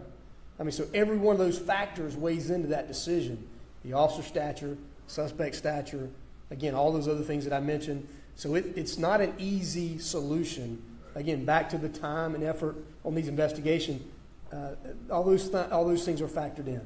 And all those things are part of what we pull together and the state pulls together to try to make that determination. So I hope that helps. It's a very brief explanation to a very complicated subject, but I hope that helps a little bit. So.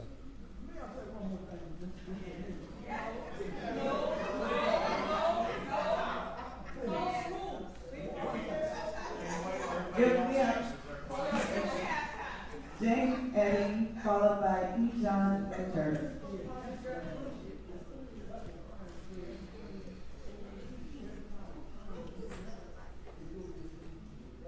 My question is, you mentioned about actually if someone wants to turn off the cameras and you give them the okay. But one problem I've seen just recently was they just released the videos, the camera videos from cops at the call center. Will there be protocols in place? So I know the media wants that information, but is there sometimes that information shouldn't get out to the public? Right. I don't know if I think people not even watch it because the people coming out with calls didn't have the right or able to say, don't tell them. Sure. So to answer that, the public records exemptions that we have, so we have to follow the law. These videos become part of public record. And the public records exemptions for cases involving ongoing investigations, identification of victims, all that, we will take that. We would take that exemption and not release those, or release them redacted. So at least you won't be able to identify people on those videos. So you will see us in the next few years, not just us, probably many agencies around the state, look to increase some of the exemptions directly related to video and public records because of what you can see in a video, but increase the exemptions that we can use again to protect people's privacy, because right now Florida's public record laws are very broad, and it really is a challenging environment to work in terms of what you can release.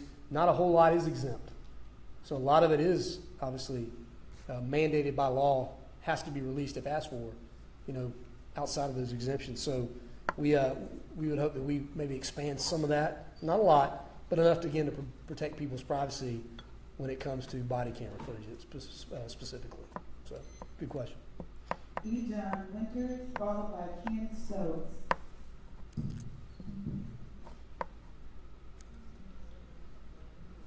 E. John? Ken Stokes.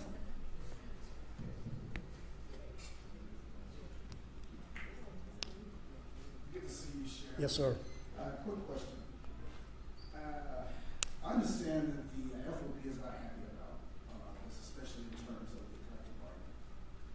So if they move forward with the lawsuit, would this slow up the trial process for rolling out these body cams? That's question one. Second question is, if they win, if they possibly got a lawsuit, should the community be concerned about the body cams being pulled back off the street? So let me roll this out. Right, there is currently no lawsuit. There's a PERC. They filed a PERC complaint. The basis of the PERC complaint is they believe the body camera policy should be part of collective bargaining. So we took the position that we did not agree with that. So we had a hearing about probably a month ago, and we were looking for a 45 to 60 day turnaround on the decision. So if the decision is that body cameras are part of collective bargaining, we will just bargain it. So we would take the policy, the FOP will be able to weigh in, and you bargain that. Keep in mind now, we have invited the union from the very beginning to be involved in that. So they just really want the ability to say by contract that they can sit at the table. They were invited by me to sit at the table, but the next sheriff may have a different view of that, and they may not be invited to sit at the table. So they wanted to really lock in contractually that they were able to sit at the table when it comes to body cameras. And our position was, we followed the contract to the letter this time and how we proceeded. But what other pieces of equipment then become part of collective bargaining? Are we on a slippery slope to that? Really a city collective bargaining issue that will be decided in the state of Florida by our case here. If it is part of collective bargaining, we bargain it and move forward. So there hasn't been, as of yet, a lawsuit to stop the rollout of the body camera program. And there's nothing I can tell you from my perspective. I don't believe there's anything in the policy that they would be so opposed to as to try to file a lawsuit to stop it. I understand they've asked some of the officers who were going to participate in the initial rollout for that. Have you replaced those officers, or how are you going forward? Yeah, we have. We've replaced those officers. And part of that was some confusion about discipline during the body camera pilot. So two phases here.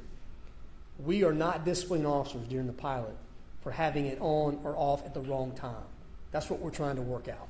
So it's going to be bumpy in the pilot. We understand that. And it's even outlined in the policy. There's a note in the policy that says officers will not be disciplined for use of the camera within reason. You know what I'm talking about, on-off issues during the pilot program. That won't happen. If you are violating policy and caught on camera, absolutely that will be used. I mean, that is really a no-brainer in my mind. So, and keep in mind, if there were no body camera footage, you have other officers that would bring that complaint forward. You have citizens that will bring that complaint forward. So the body camera footage will not be the catalyst for that complaint. It's going to be the officers and the citizens around that officer acting inappropriately that bring that forward. And that footage will be part of that investigation. But in terms of disciplining an officer because they don't operate the camera correctly or it's not on when it should be on during the pilot, we're not going to do that. And again, so we can learn the ins and outs of that process. There's things that we don't even know yet in terms of on, off, in and out of the car. How does that impact what they do? We want the cameras to be a seamless part to integrate them seamlessly in the daily routine of the officers. It's going to be a change at the beginning. It really is. But that's what the pilot is for. So, and does that answer your question? So that was part of the concern, but I think we've got that addressed. Thank you, sir. Yes, sir. Thank you, Ken. James Muhammad, followed by Joyce Brown.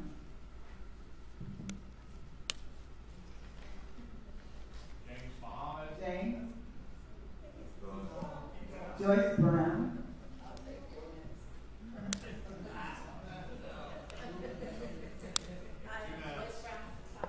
Yes, ma'am.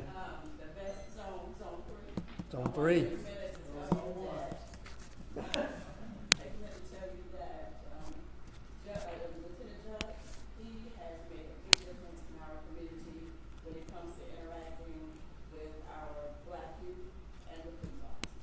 Good. Good deal. Thank you for that. I appreciate it.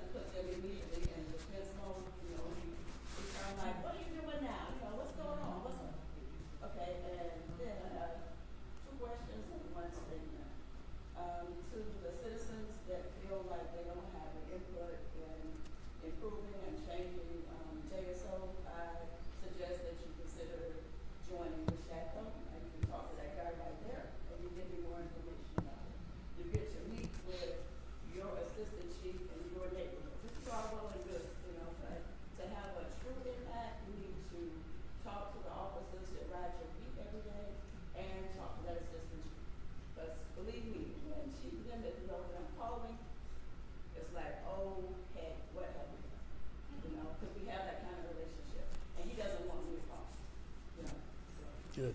Now, my questions. Let's see. Has any officers in your force ever worked with the cameras before they came to JSO? That's a good question. I don't know the answer to that. I don't believe so. I don't believe so. And the second, will the cameras have any facial recognition cameras? They will not have that embedded in the camera. No, they won't. All right. Thank you. You're welcome.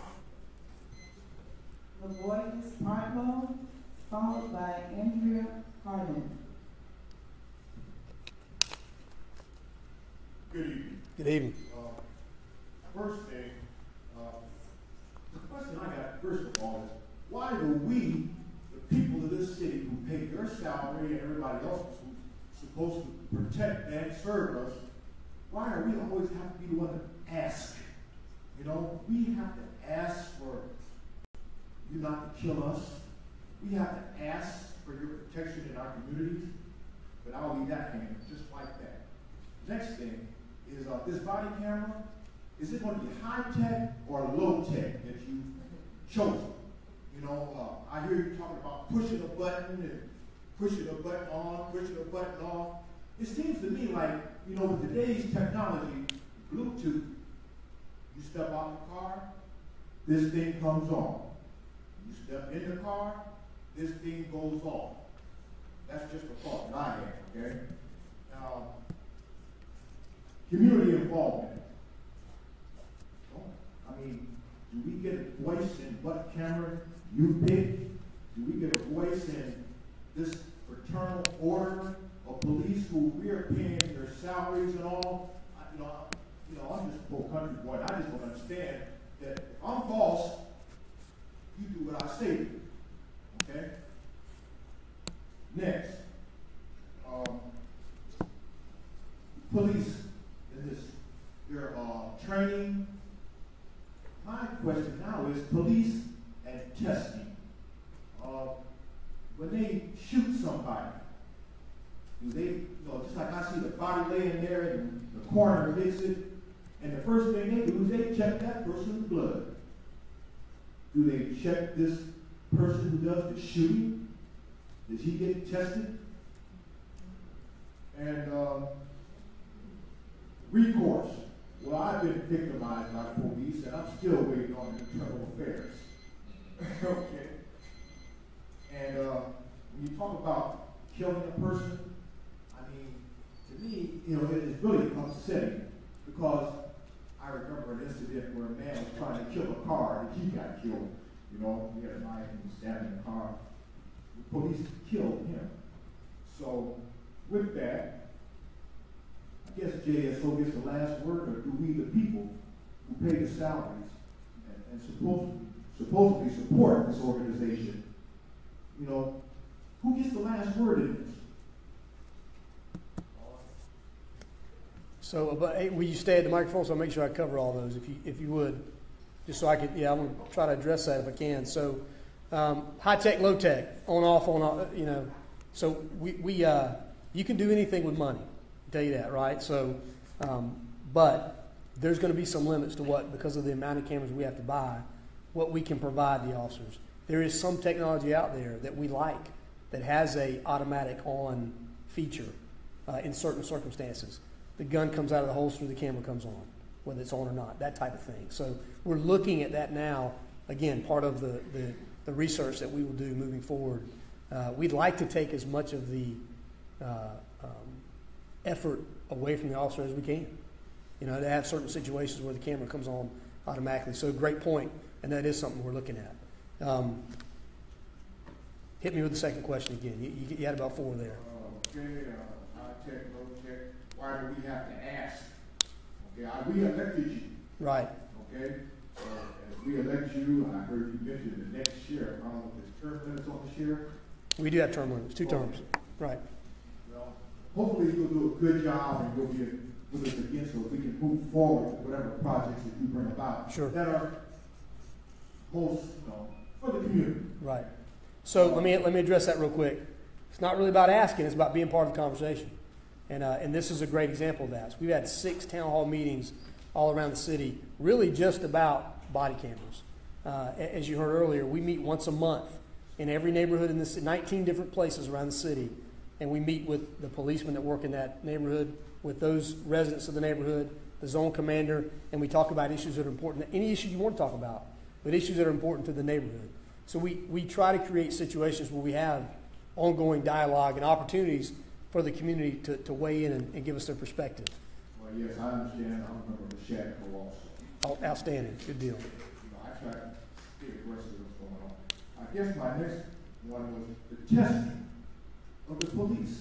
Yes. They kill a person, they drag that body to the morgue. Right. And they run it, he has this in his system, he has that in his system. What does this officer have in his system? So we currently are in conversations now.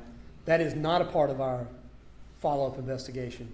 And we're in conversation now about making that part of the investigation. So, great point. So would that have to go before the fraternal order of police and be a contracted such that It's tax dollars are going to have to be. So there's a lot of things that impact that. I'm not sure that the FOP is involved in that process at all, to be honest with you.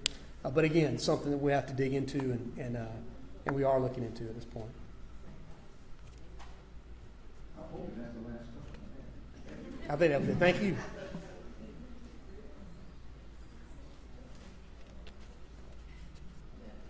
Good evening. Good evening. And my first question is, in terms of the body cams, if I have an encounter with the police and I want to access that footage, would I have to acquire an attorney and go through a process to be able to look at the footage? Or would I simply need to come down to the police station and fill out a form? Just come down and make a public records request and you can have the footage. There may be a fee associated with it. That is driven by state statute. No, it's affordable. All that is not determined by us. It's determined by state statute, and it is affordable. I think an entire DVD of footage is $5 or something like that. So it is affordable. So a small fee, but yes, come make the public records request, and we by law have to give that to you. And the turnaround time? Turnaround time is depending on the volume, but it could, depends on the flow, but not anything out of the ordinary. And the other question I have in terms of the FOP opposing the body cameras, is there a process where they make their feelings known and we as a community can come and say how we feel about it, since it's us that's also looking involved in the process? So the FOP is a labor organization. So there are laws that obviously protect and guide how employers deal with labor organizations. So this is the environment that's in. So it's not an opposition to body cameras, but it's how the body cameras, from the FOP's perspective, how the body cameras are put into the working environment of the employee that they represent. That's their concern. Not an opposition to the camera, but how we involve the employee and put the camera into play. So again, a process that we will work through, and regardless of the outcome, we'll work with it and get the cameras on the street. Okay, now we're talking about allowing them to look at footage before they write the police report? So as of July 1 this year, that is a state law that we have to allow officers to do that. Now keep in mind now, the body cameras are not designed to be a gotcha system for police officers. We want the officer to write the best report he can, and if it requires him to look at that video and then write a report, that's okay. Because again, what happened on video is the truth, correct? So you want that as part of the investigation.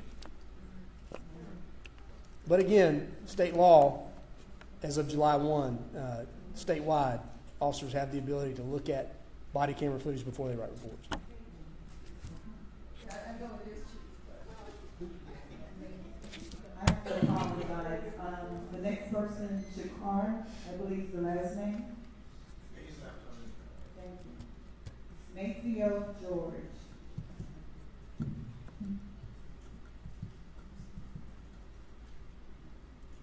Good evening. Good evening. I'll be quick because you answered some of my questions earlier concerning the body cam. And my question concerning the on and off switch, because I hate to have a situation where the officers involved with this happened or that happened and the body cam was turned off. So my concern with that, we have some type of mechanism that when they request officer to turn it off, that if he forgets that there's some kind of buzzer or some kind of device to remind him that it's turned off. And also you mentioned that you like to have something when the officer gets out of the car, when he gets back in there, that's good, because that's what the body camera is all about. Having that camera on when it should be on. So when you do virtual cameras, make sure you do have something like that. Make sure it's on when it should be on. Because that's what we are concerned about. Making sure it's recording the facts. So you did answer a lot of my questions earlier, so I'll leave it at that. Thank you. Thank you. And, the first step to that is a strong policy, obviously, that we can use to guide the officers' actions. And so, again, I would encourage you to look at that. We got that policy online, and it covers a lot of your questions and concerns. Thank you. There's no further questions. All right, no further questions. Well, listen, I want to thank everybody for coming out tonight. Hang on, Senator Gibson has a question. Yes, ma'am.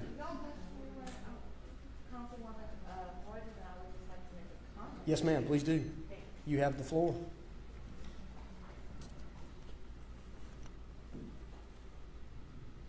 Thank you so much, Sheriff Williams. My name is Joyce Morgan, and I'm State Council Member for District 1. First of all, I want to thank the Sheriff for this very informative session tonight. Secondly, though, I need to thank the citizens for coming out tonight. You guys were amazing. You were thought-provoking. What you had to say, the sheriff needed to hear, the public needed to hear. I think that it begs us to look at what we're doing, how we're doing it, and making sure that you stay involved with this process and never leave what you're doing. Sheriff, I think that the citizens are certainly on target, and you're on target, and because of that, I have to stay on target. So, know that you're going to be involved. I appreciate it. So, we're going to spend a lot of time together. I like it. I'm ready. So, thank you again. Thank you to the community for coming out tonight. I really do appreciate you, Sheriff, but I appreciate you, community, for being here tonight. Thank you. Outstanding. Thank you.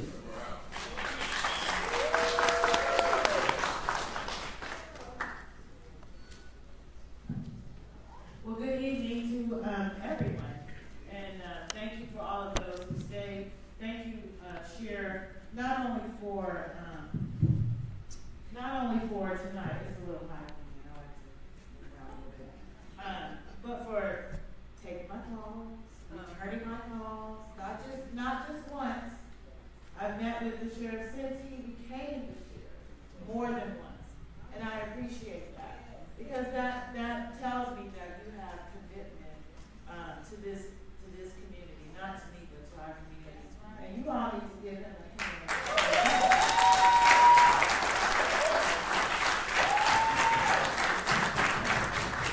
It is a two-way street, and those were our conversations that we have had. That yes, he's engaged in the community, but the community has to continue to be engaged, and not when things go wrong all the time. You have to stay engaged when things are going right. So when something happens that does go wrong, it can be fixed faster than we think. And that's the way this community has to build trust. And that goes both ways. Body cameras don't build trust. That's not the magic, the silver bullet, or the red pill, or the green pill, or the blue pill, when it comes to community and police relations. It's an extra step, it's an additional tool in the toolbox for that trust, I believe, to build a trust between community and the sheriff's office. Let's face it, folks, if policing was easy, everybody would be doing it, right? There'd be no shortage of state troopers or police officers, because everybody would be doing it. But it's not easy. And we have to remember, yes, there are police officers who make mistakes, but we can't paint every police officer or sheriff's officer with the same brush. We cannot do that, or else we will never have the relationship that we need to have to protect us in our own community. Because when you call 911 and something happens to you, you want somebody from JSO to show up, right? All right, and you don't want to shoot the ground if somebody got you by the neck, do you? Come on, that's not real. I don't condone wrong, but everybody's not wrong. Every police officer, every sheriff's officer is not wrong. They're also human beings, and they have families to go home to. So let's understand that in totality. And I trust you, I trust your judgment, and no matter how much training somebody may have, they all may have the same training, but they're not born of the same mother. They don't have the same father. They don't have the same proclivities. So some people will make mistakes, and I believe that you will do the right thing when they do. And so thank you for being here.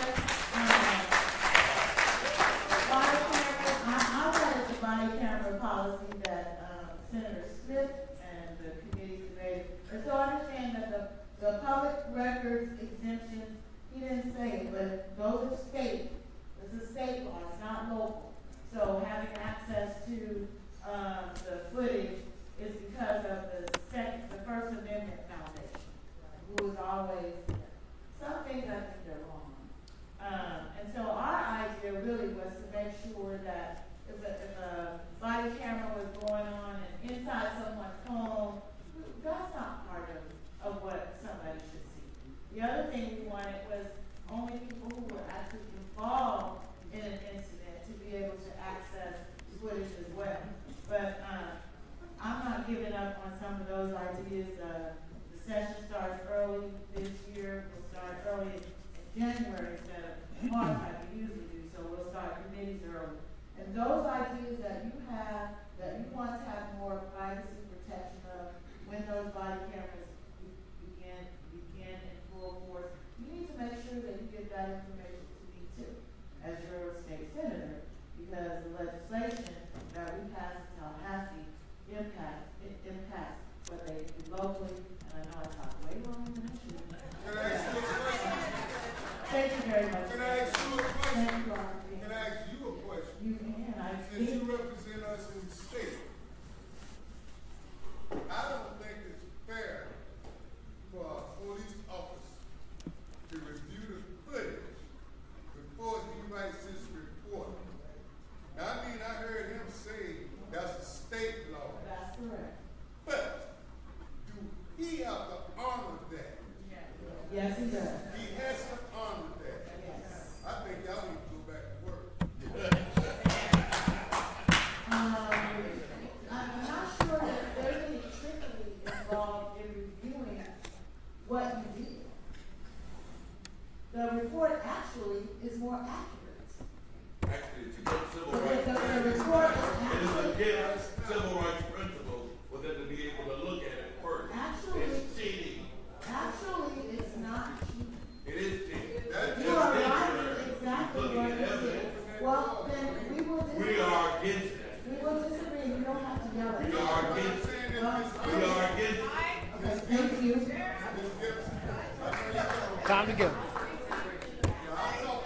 Councilman President, did you want to speak?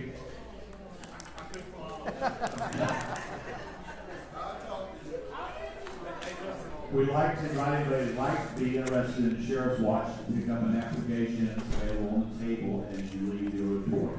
Thank you. Hey, thank you all for coming out. Good night. Hey, Charlotte County. This is Charlotte County COPWATCH, and I wanted to explain what fair use is. You can use pieces of news articles if you're doing it for news reporting, you have commentary, and you're doing it for education purposes. So that's what fair use is, as you can see right here.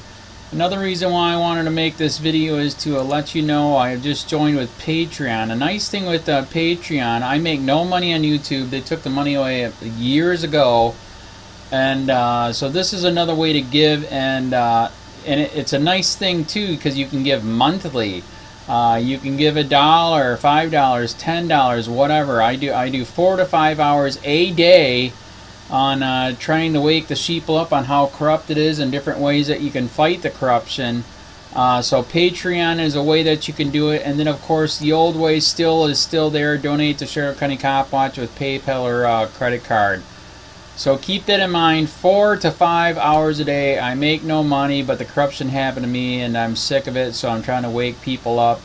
But my wife would love it if if we could get some help out there. There's 47,000 subscribers. Just think if each one of you subscribers just gave let's say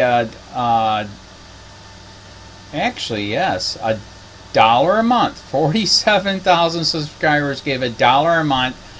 That would be awesome. That's not going to happen. But anyways, that would be great if it did happen. But you know, do the math in your head. Just think about it. Like I said, 4 to 5 hours a day. I get no money from YouTube. YouTube has gone nuts. You can't do anything anymore.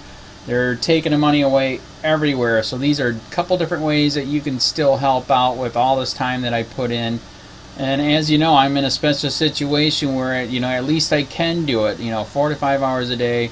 We have a cleaning company during the day. That's what allows me to do this, and we're debt free. So this is my hobby. I don't go fishing and all that other crap. I try to save the world. So help me out to make the wife happy, man. In fact, if you guys did give $1 a day, and there was 47,000 of you, and you did it, and each of you gave $1, and that was every month, oh my God, yes, I could quit. I could start suing them. Another idea too that we have is, you know, if I got, you know, some funds, we could actually contact everyone that has been ticketed and or arrested and put in jail and start sending them postcards to let them know we're here, and to see if everything went all right, and if it didn't, find out their story. So we could even do more investigations and more lawsuits. Lawsuits take money.